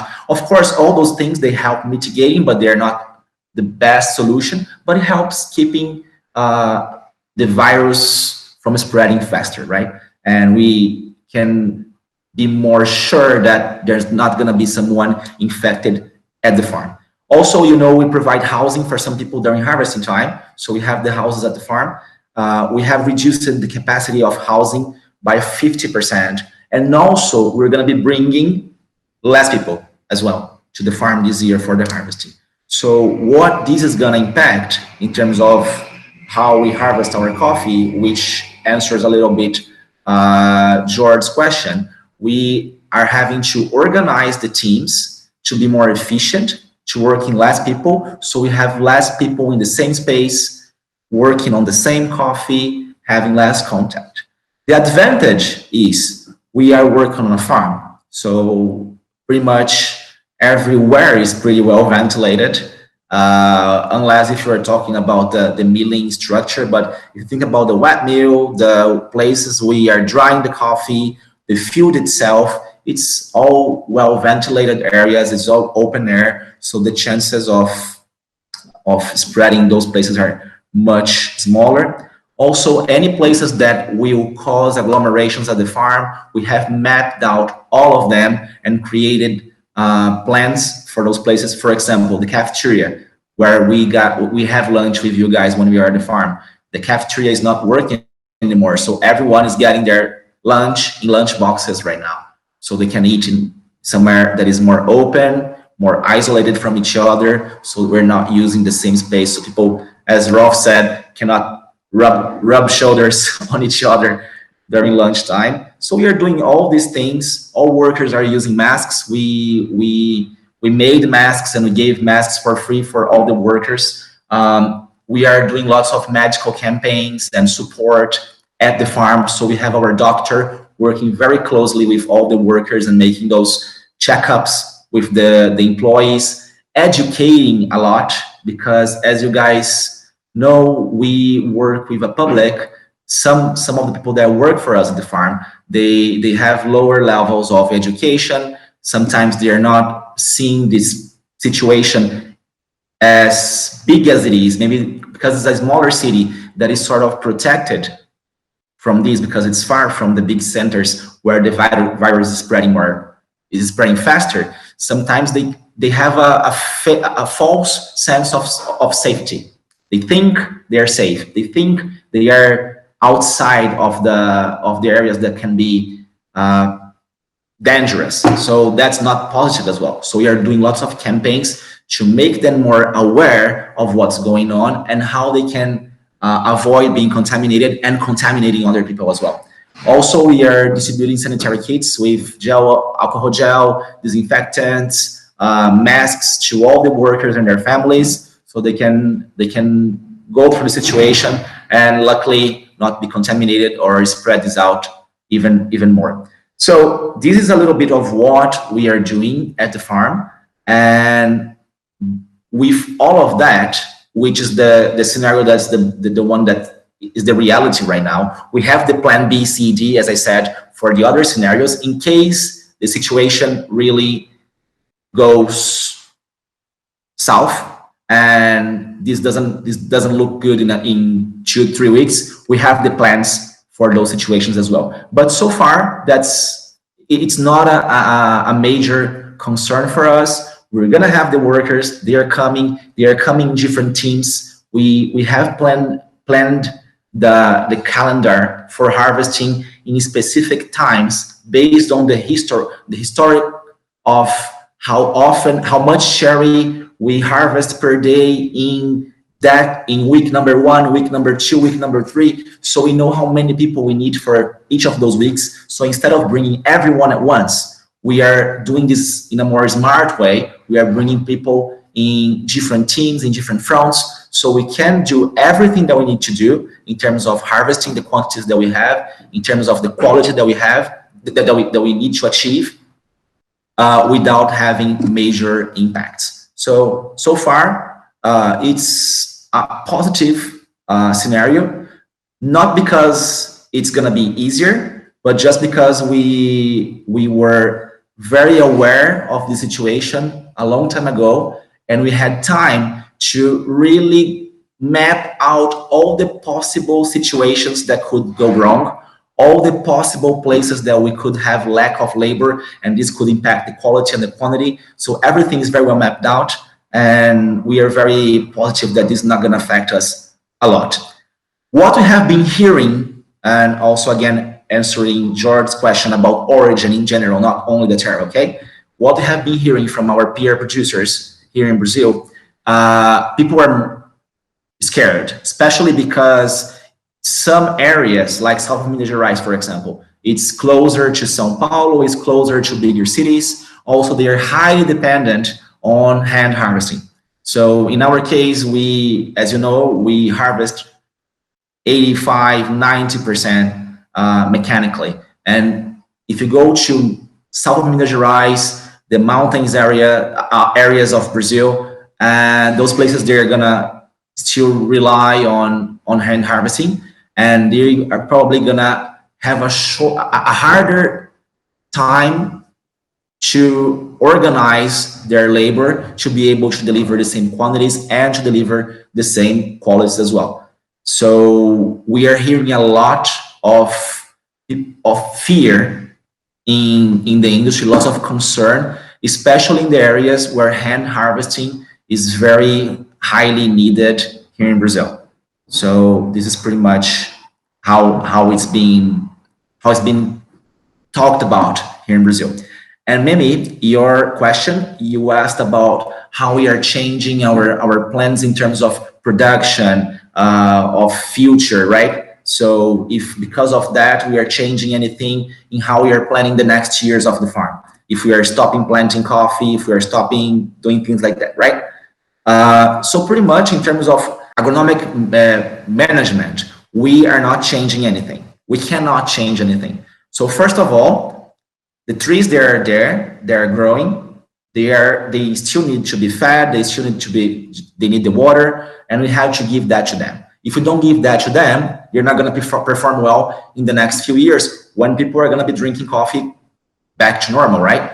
So we need to understand, and that's something that I think, who said that? Steve said that when you were talking about how you are seeing your business. You said that you were cutting the expenses, but differentiating the expenses from the investments.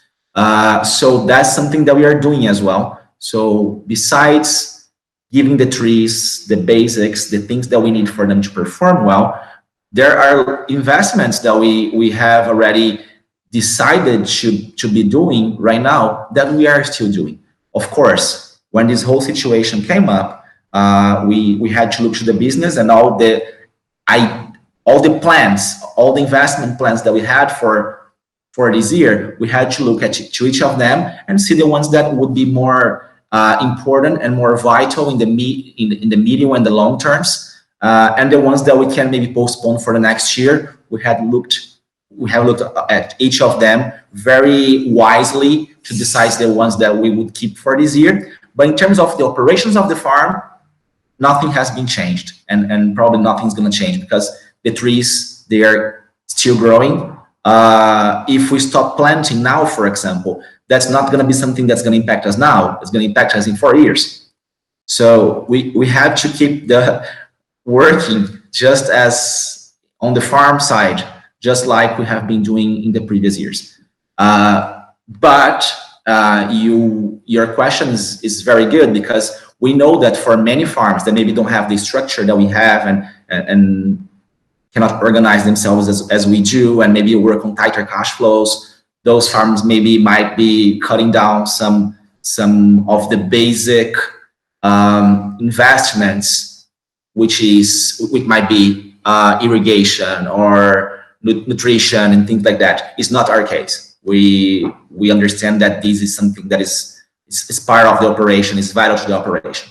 Okay, so also I wanted to share with you other ideas, other projects that we have been working on during this time. So as I said, the idea to send you the letters was really to collect lots of data, lots of information to understand and assess how the market is right now. So we, as your partners in the coffee business, we would be able to come up with solutions, to come up with ideas that could help the roaster, help the importer, help our partners to go through the situation that is very difficult, very complicated, and is still quite unknown for us. So we came up with a few ideas.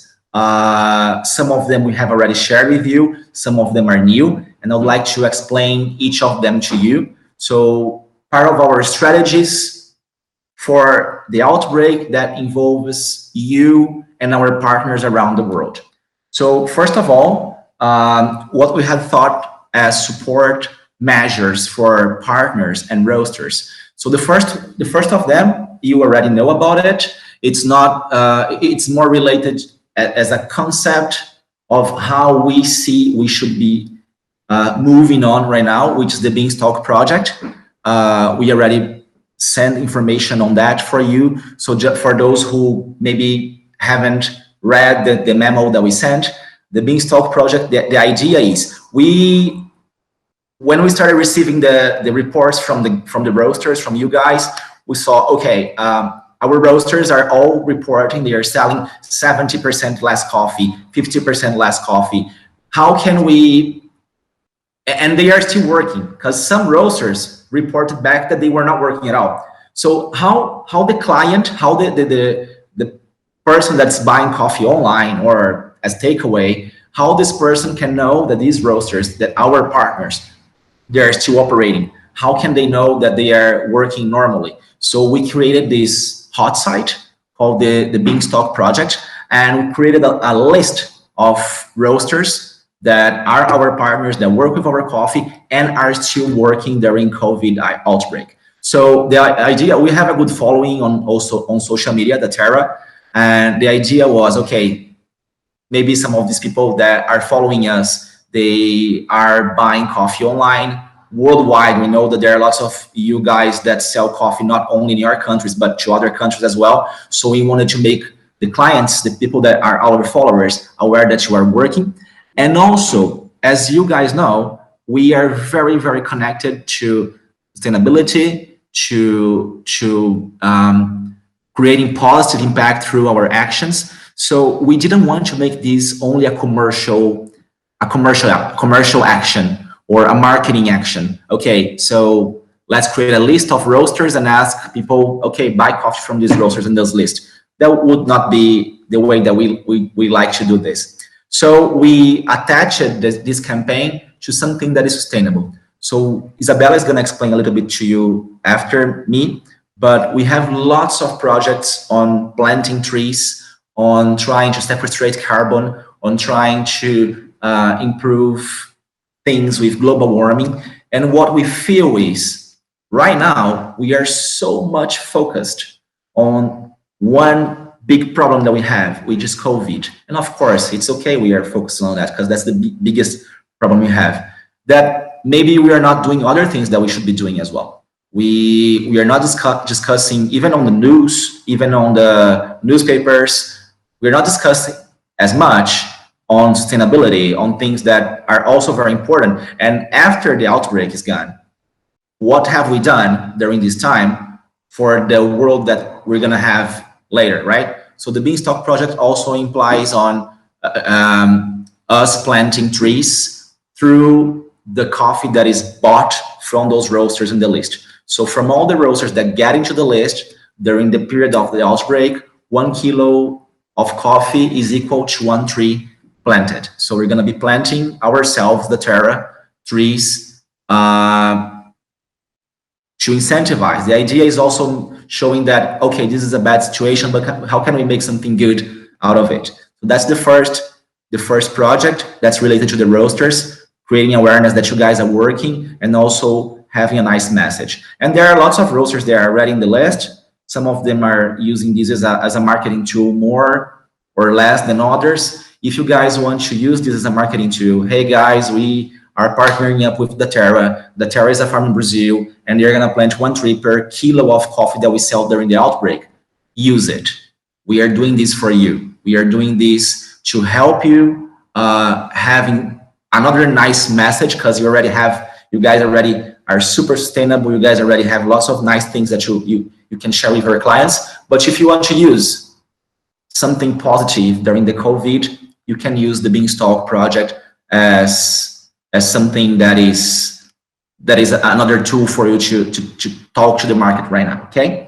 Second thing, communication. We are developing and thinking already about lots of ways to approximate our partners, our roasters, and the consumers remotely.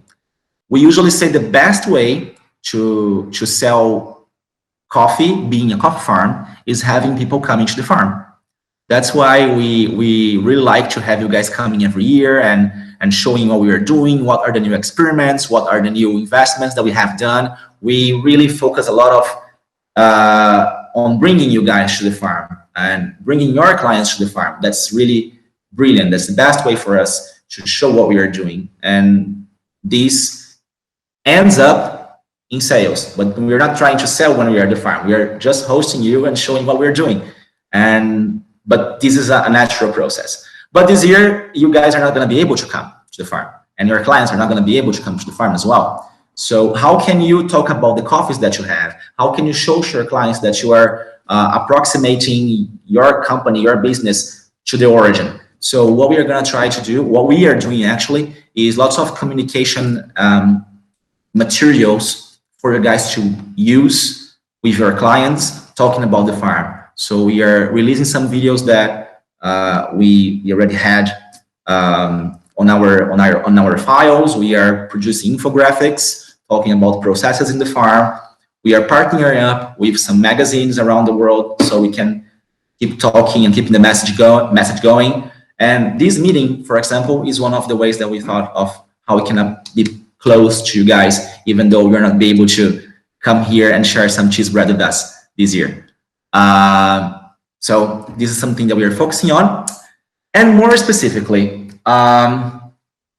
we feel that after everything that we have said to you, the market's gonna go through a very, very difficult time in terms of cash flow, in terms of being able to sell the inventories they have, like Mathieu was saying, in terms of being able to maybe buy the expensive coffees that were mentioned a few times here in this conversation.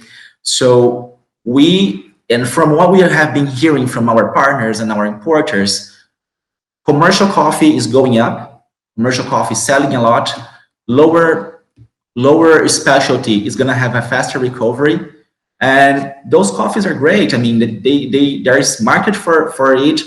They are very, very important businesses for us as well. As the Terra, as a farm, we produce a little bit of everything. But we believe that coffee is one of the few products that people need, not necessarily, not directly, but they need during crisis time. So if we are happy, we drink coffee to celebrate. If we are sad, we drink coffee to feel better, to heighten up our spirits a little bit, to lift up our spirits a little bit.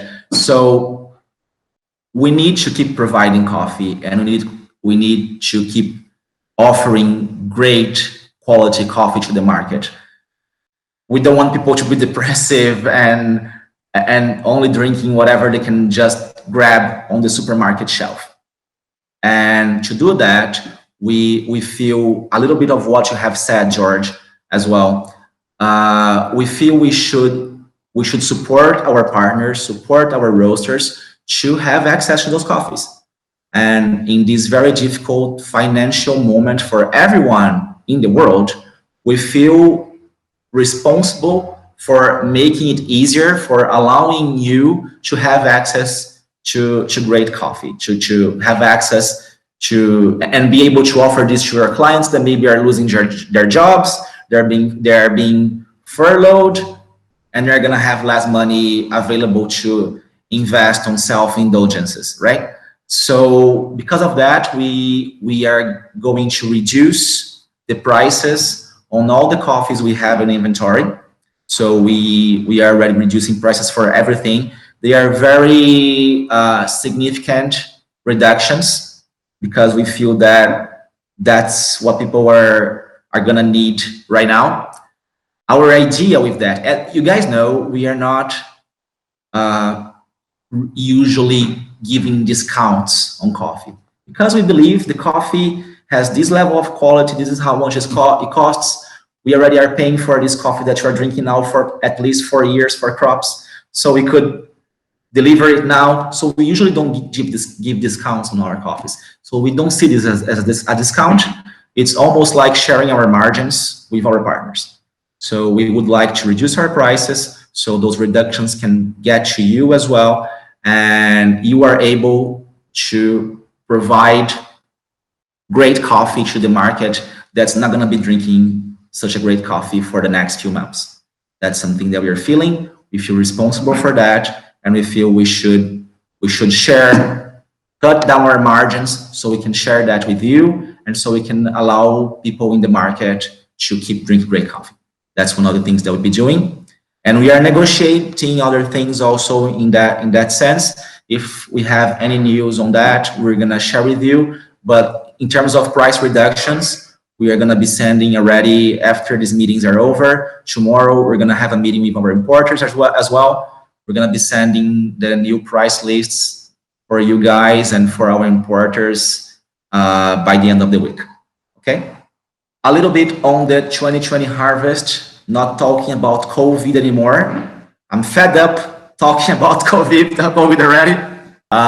So 2020 harvest, how is it looking like? How is it going?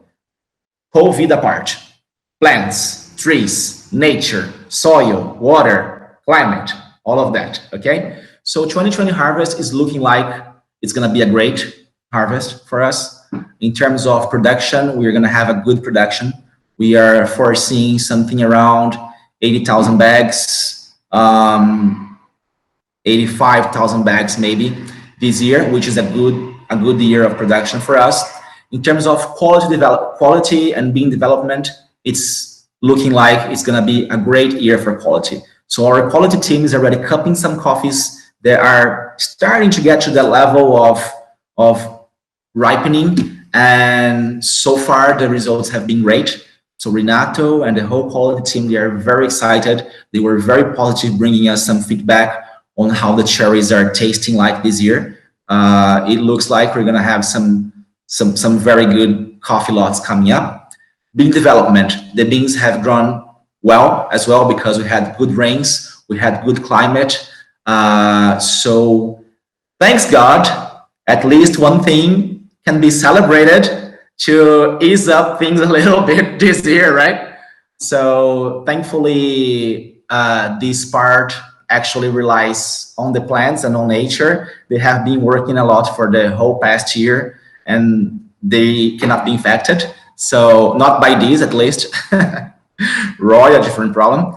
And we're gonna have a great year. So also answering again your question, George, that also makes us positive in terms of being able to deliver the expected quality this year, because the year has been good.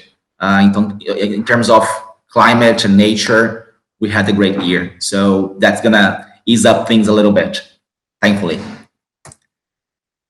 Well, now talking about future. So we're talking about COVID, we're talking about present, we're talking about the challenges that we're facing right now in terms of specifically the COVID outbreak, issues that we are having. But the world after the outbreak, how is it gonna be like? So we are also we're gonna bring to you some new ideas, some new projects that we have been working on.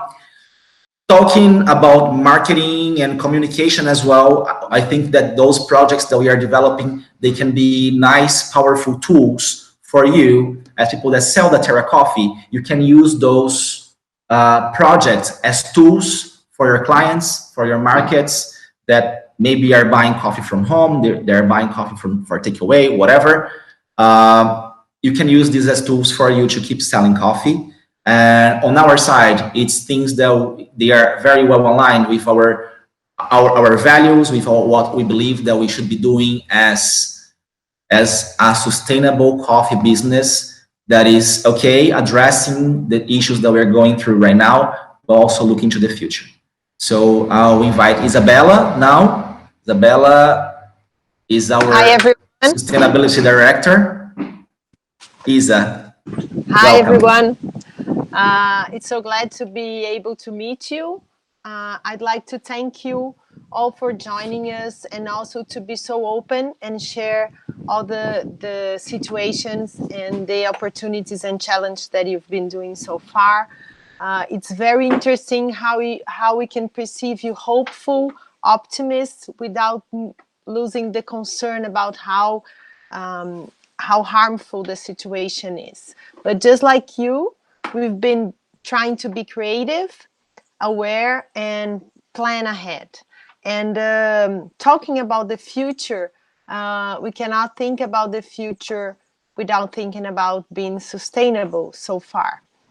But before that, I would like to share something with you that maybe helps us on thinking about the future. I heard something that in the context now, one day is considered short term, 1 week, medium term, and maybe 15 days a long-term planning.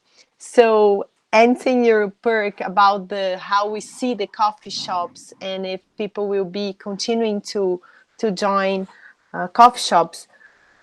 We cannot foresee that. What we believe so far is that people misses a lot the atmosphere of a coffee shop. So from one side, maybe people will be scared and we will have to be protected by masks, by being a little bit apart, but still coffee shop will be the solution and the self-indulgence situation for this situation. So we believe people will get back to coffee shops, maybe different dressed, but we believe that. But more than that, we believe in sustainability. We always believed in sustainability, Da Terra for a long time. And what we faced when we learned about the whole COVID situation is that we perceived that we needed to do more, we needed to do better, and we needed to do it together. So we were thinking about how we could improve and speed up the sustainability point of view of a coffee farm of Da Terra. And we stated our farm as a bio-smart farming. So what does that mean exactly? It means that, we've been preserving forests, we have native areas in the farm, but we must do it better, faster, and more. So it's not only about preserving the biomas, but it will be regenerating. We need to contribute for a positive impact to the planet, not only just preserving it. And how we do that? So we are launching for you the Trillion Project. I don't know if you are familiar with the idea that UN said that we need to have 3 trillion trees in the planet so we can recover our atmosphere. So Da Terra is committed to help on this 3 trillion project with our 3 billion project. And what does that mean? It means that we will ramp up a Da Terra forest platform that will include from our biological trails to the trees you planted in the farm, adding up to reforesting the cities of Patrocínio and Franca, teaming up with the mayors, with the schools, and also the Beanstalk Project is included in this Trillion project that I'm talking to you. So it's going to be an umbrella project that also includes already 350,000 trees that we already planted in the region, together with an NGO and children. And so you can know all about it, we will launch in the future a dashboard where we are going to share all the information, pictures, and how this project is going. And also there will be some surprises and invitations for you as well. But just so you know, this is one very, very big project that we are launching in terms of sustainability. We want to be a forest builder as well. The second thing that we need to speed up our soil nurturing, our soil concern. So most of you know about Bioterra Academy.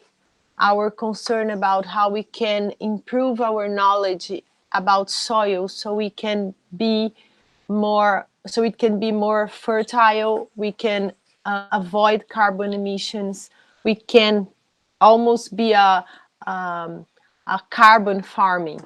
And not only that, but by doing this, we will learn how we can reduce the use of chemicals as well. So Bioterra Academy is also part of our sustainable near future that we are talking so far. But this is something that is really related to the environment. And we believe that more than ever, we need to redefine the sustainability word, not only certifying a product, a service, but kind of certifying the business. So I don't know if most of you know that Daterra is a B corporation or a B certified company since 2016. And being a B certified company means that we are a purpose-driven company that basically uses our business as a force for good. So instead of trying to mitigate all the harmful things that coffee production can cause to the planet, we already make our business in order either to preserve, to protect, or to contribute to the city. And Be Certified is a global movement that will measures what you are doing. And also it pushes you to invite and to create a B Corp coffee supply chains. I'm also a B Corp board in Brazil because when I heard about the movement, I found that this is a very important to actually improve the new concept of capitalism. So we believe that by being the first coffee farm in Brazil to be certified, we can also push the chain of making it more sustainable. We have some clients in this meeting that are B Corp. In fact, Coffee Circle is a B Corp, and so our coffee from the farm is B.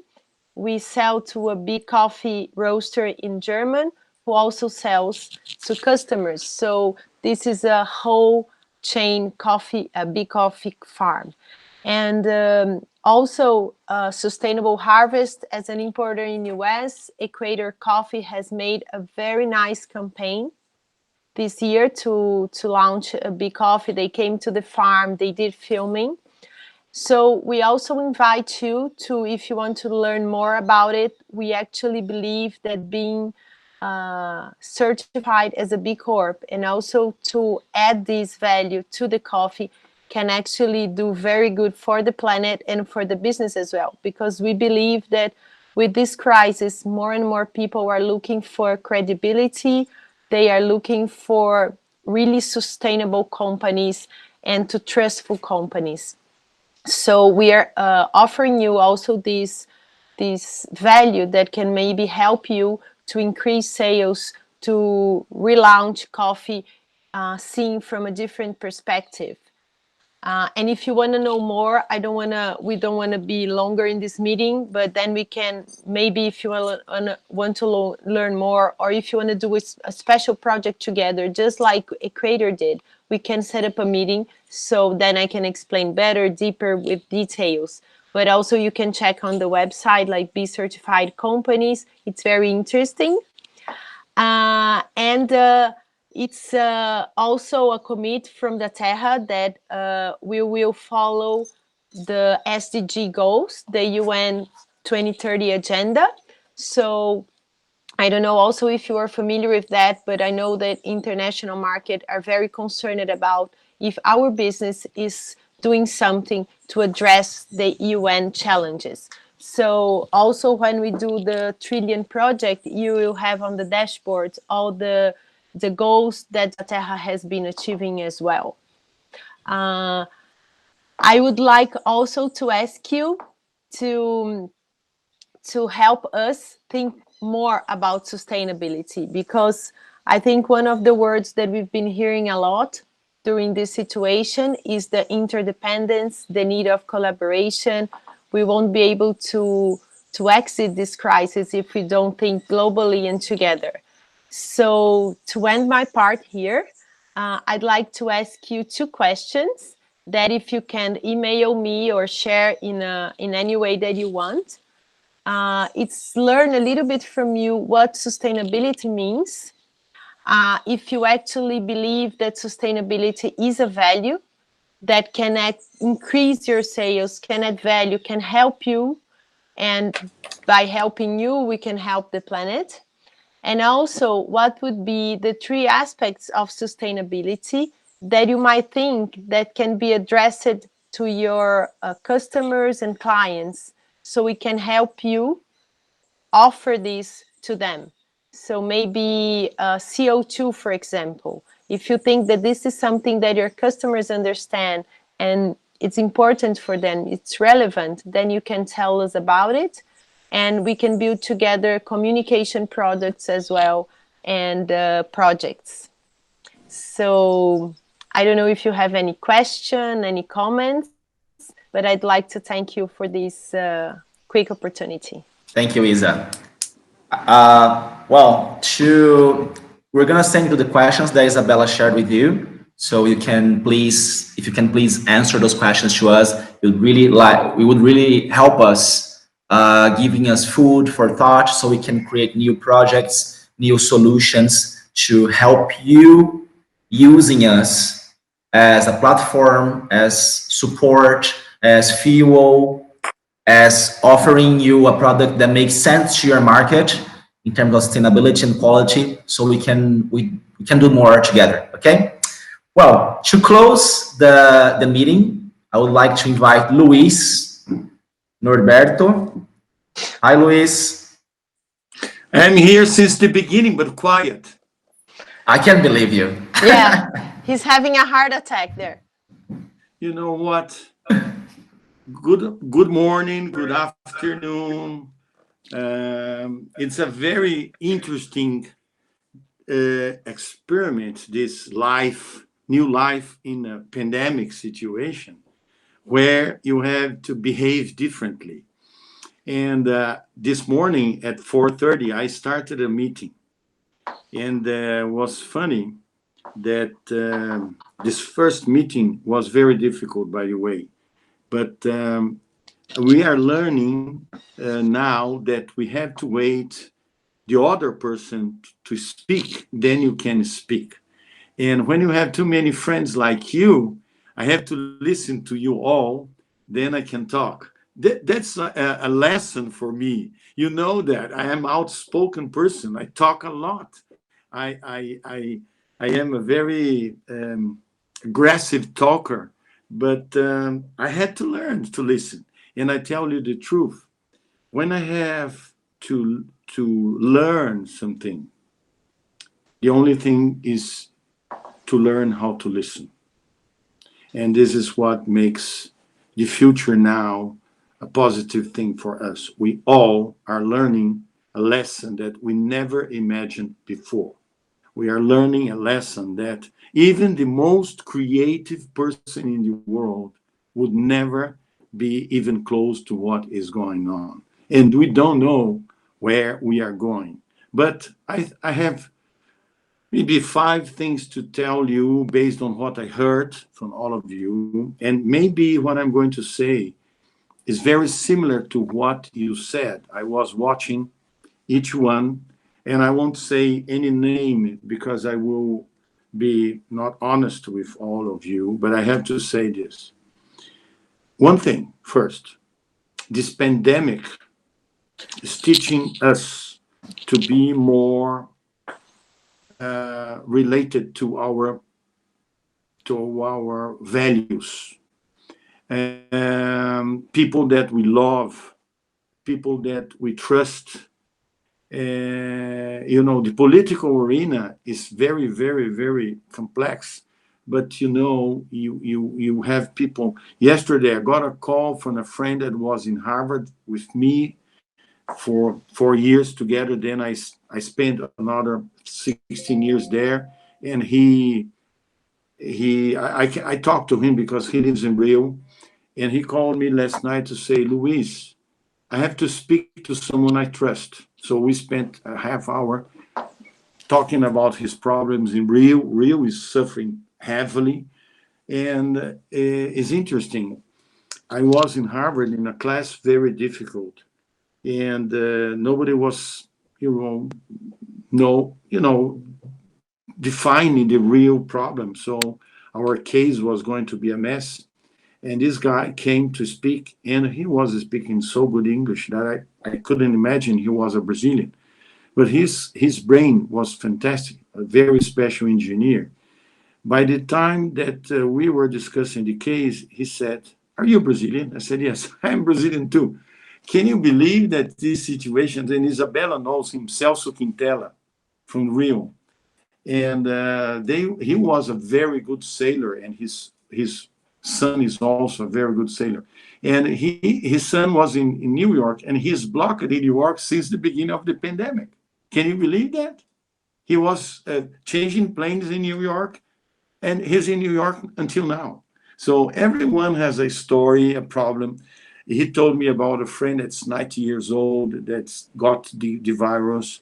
So it's interesting. But I can't believe that we were going to be talking yesterday the way we were, getting together ideas and helping each other. And I think this is the best thing of this pandemic. We will know exactly where are the real values of our lives. We are going to learn a lot. And I think this pandemic, not for coffee, but for the world, the economic side of it will be very, very difficult to be solved. Very difficult. And we don't have to be ashamed calling the bank and say, I won't pay. I don't have money. So this is not a time to be shamed. It's a time to face the reality, face the truth, and really try to find a solution, try to find what I call a creative solution. The second issue is that coffee became a friend of every family, every person in this quarantine. And coffee will be always a friend of the human being. And I believe, I heard from you, when the coffee shops will be, allowed to be open, people will get there because the coffee shop was developed to make people not just drinking coffee. The coffee shop is psychological event for our lives. Coffee is the excuse to go to a place you see other people. You try to get a girlfriend or a boyfriend. You try to find someone that you know or maybe that you used to see. So coffee shops will go back. And coffee is going to be with our customers forever. Coffee is very old. And during the crisis, the wars, coffee never suffered because people needed to have some good coffee to go along with the situation or to go along with the crisis. The third issue that I want to share with you, and if you don't agree, please say what you think, is that coffee is no longer just a drink. Coffee is a discussion matter, like wine became. But coffee we drink every day. So I'm testing coffee with my wife. I never heard that my wife was a coffee taster, but she's good. And every morning, or I prepare, or she prepares, and then we cup that coffee, tasting it. So we never did that before. We never had a home tasting. And I believe Isabella, Gabriel, and Fernanda, maybe we will be able to do something interesting, which is, can you believe we can have an electronic tasting,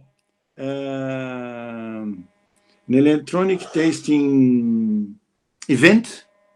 The same person everywhere. Sorry, I have someone calling me, and I don't know. I don't have this technology on my hands. I am always following someone, but I don't have a secretary, so I am in trouble here. Just a second, please. Okay. Anyway, if everyone has a secret pack, you have to open in front of everyone at the same time, and then you do a video cupping all over the world at the same time. I did that this Sunday with one friend in London and one friend in Scottsdale, Arizona, and we were so happy, you know, talking about the past, talking about the future, drinking the same coffee at the same time. So this is a very interesting experience that we might try something. No, you know what? Not to drink coffee, not to taste coffee, George, but to know what? To enjoy our friends, to enjoy talking about the differences, England, Arizona, and Brazil.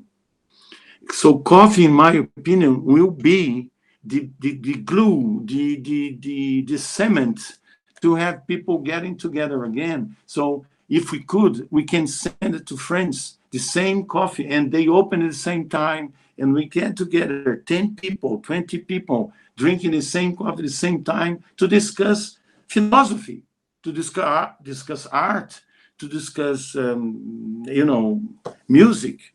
So if all these artists are making live presentations in TVs, in other systems, we should have a live coffee event, everyone drinking and opening the bag at the same time, and drinking, each one giving the taste of that.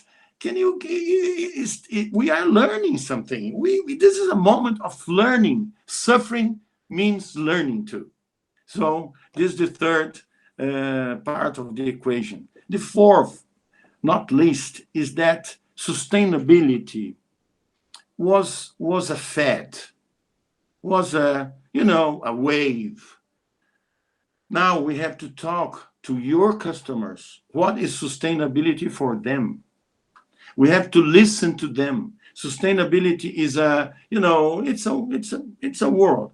What is sustainability for your customers? What they like to understand about sustainability, and then we have to get from you ideas, concepts, and questions, because sustainability, we are restarting as we never had before.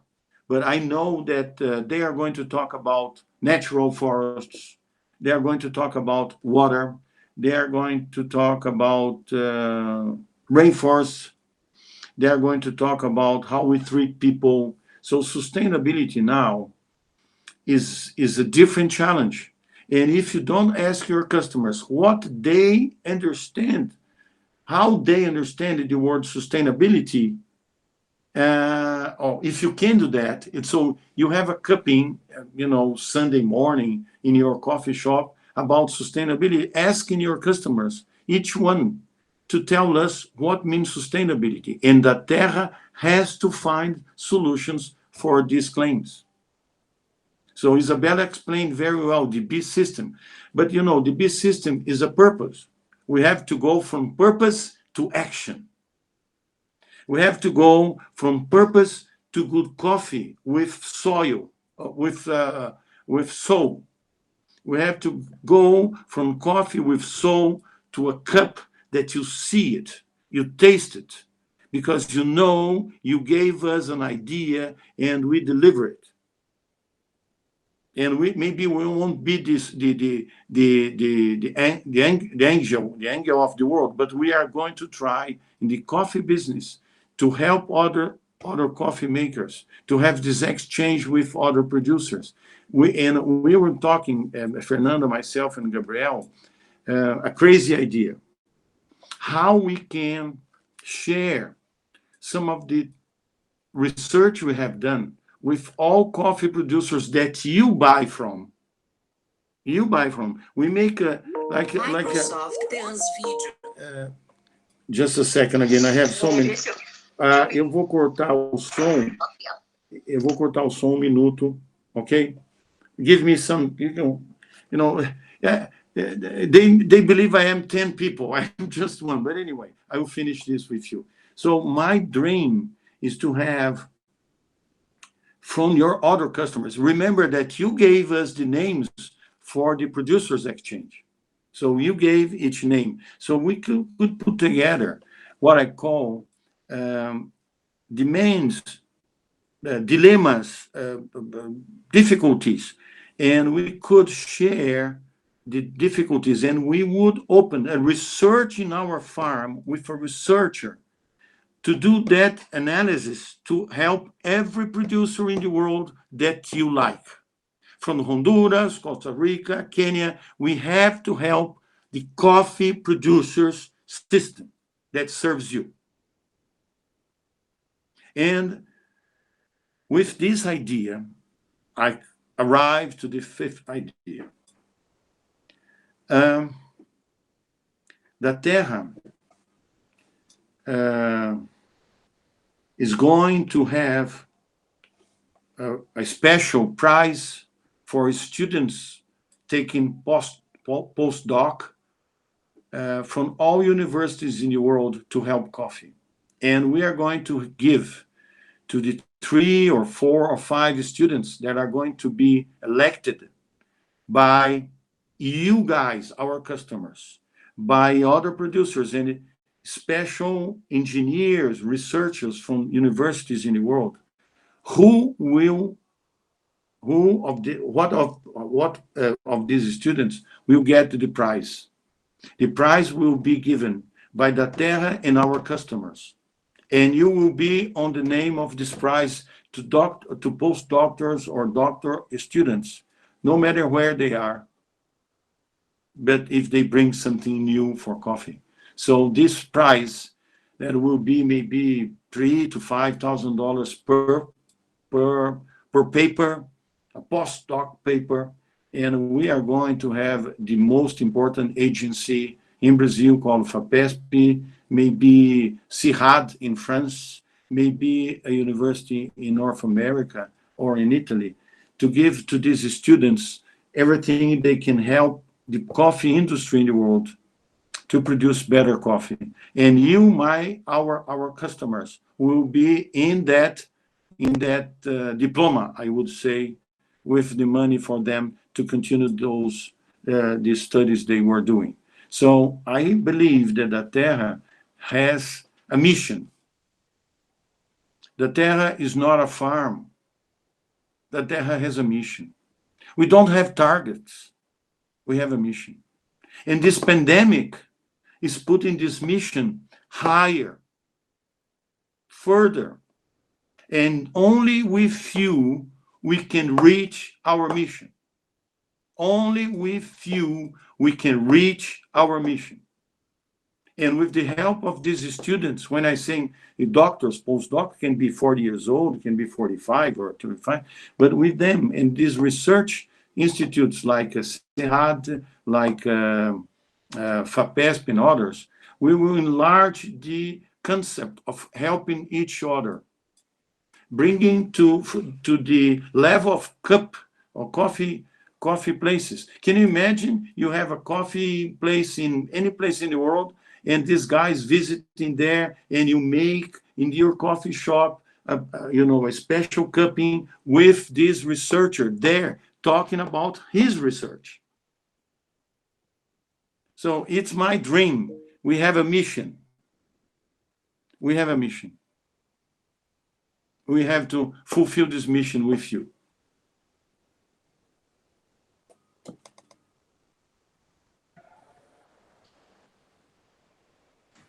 That always. Thank you, Luis. Thank you. Okay, guys. Very happy. I'm very happy. We really could do this. It's a 2 or 3 hour, Gabriel. 3 hour, no. Yeah, 2:45. 2:45. And I listen to you. I have everything noted here, and I want to give you this final speech with this mission we have to make the coffee business 360 degrees positive for producers in poor countries, for producers suffering in areas that they are dying, the trees are dying, and we have to find solutions for all of them. That's our mission. Okay, my friends. Thank you. Thank you all. Thank you. Thank you also. It's for all of you. I am very happy to have this chance. A big kiss to you. Thank you very much, guys.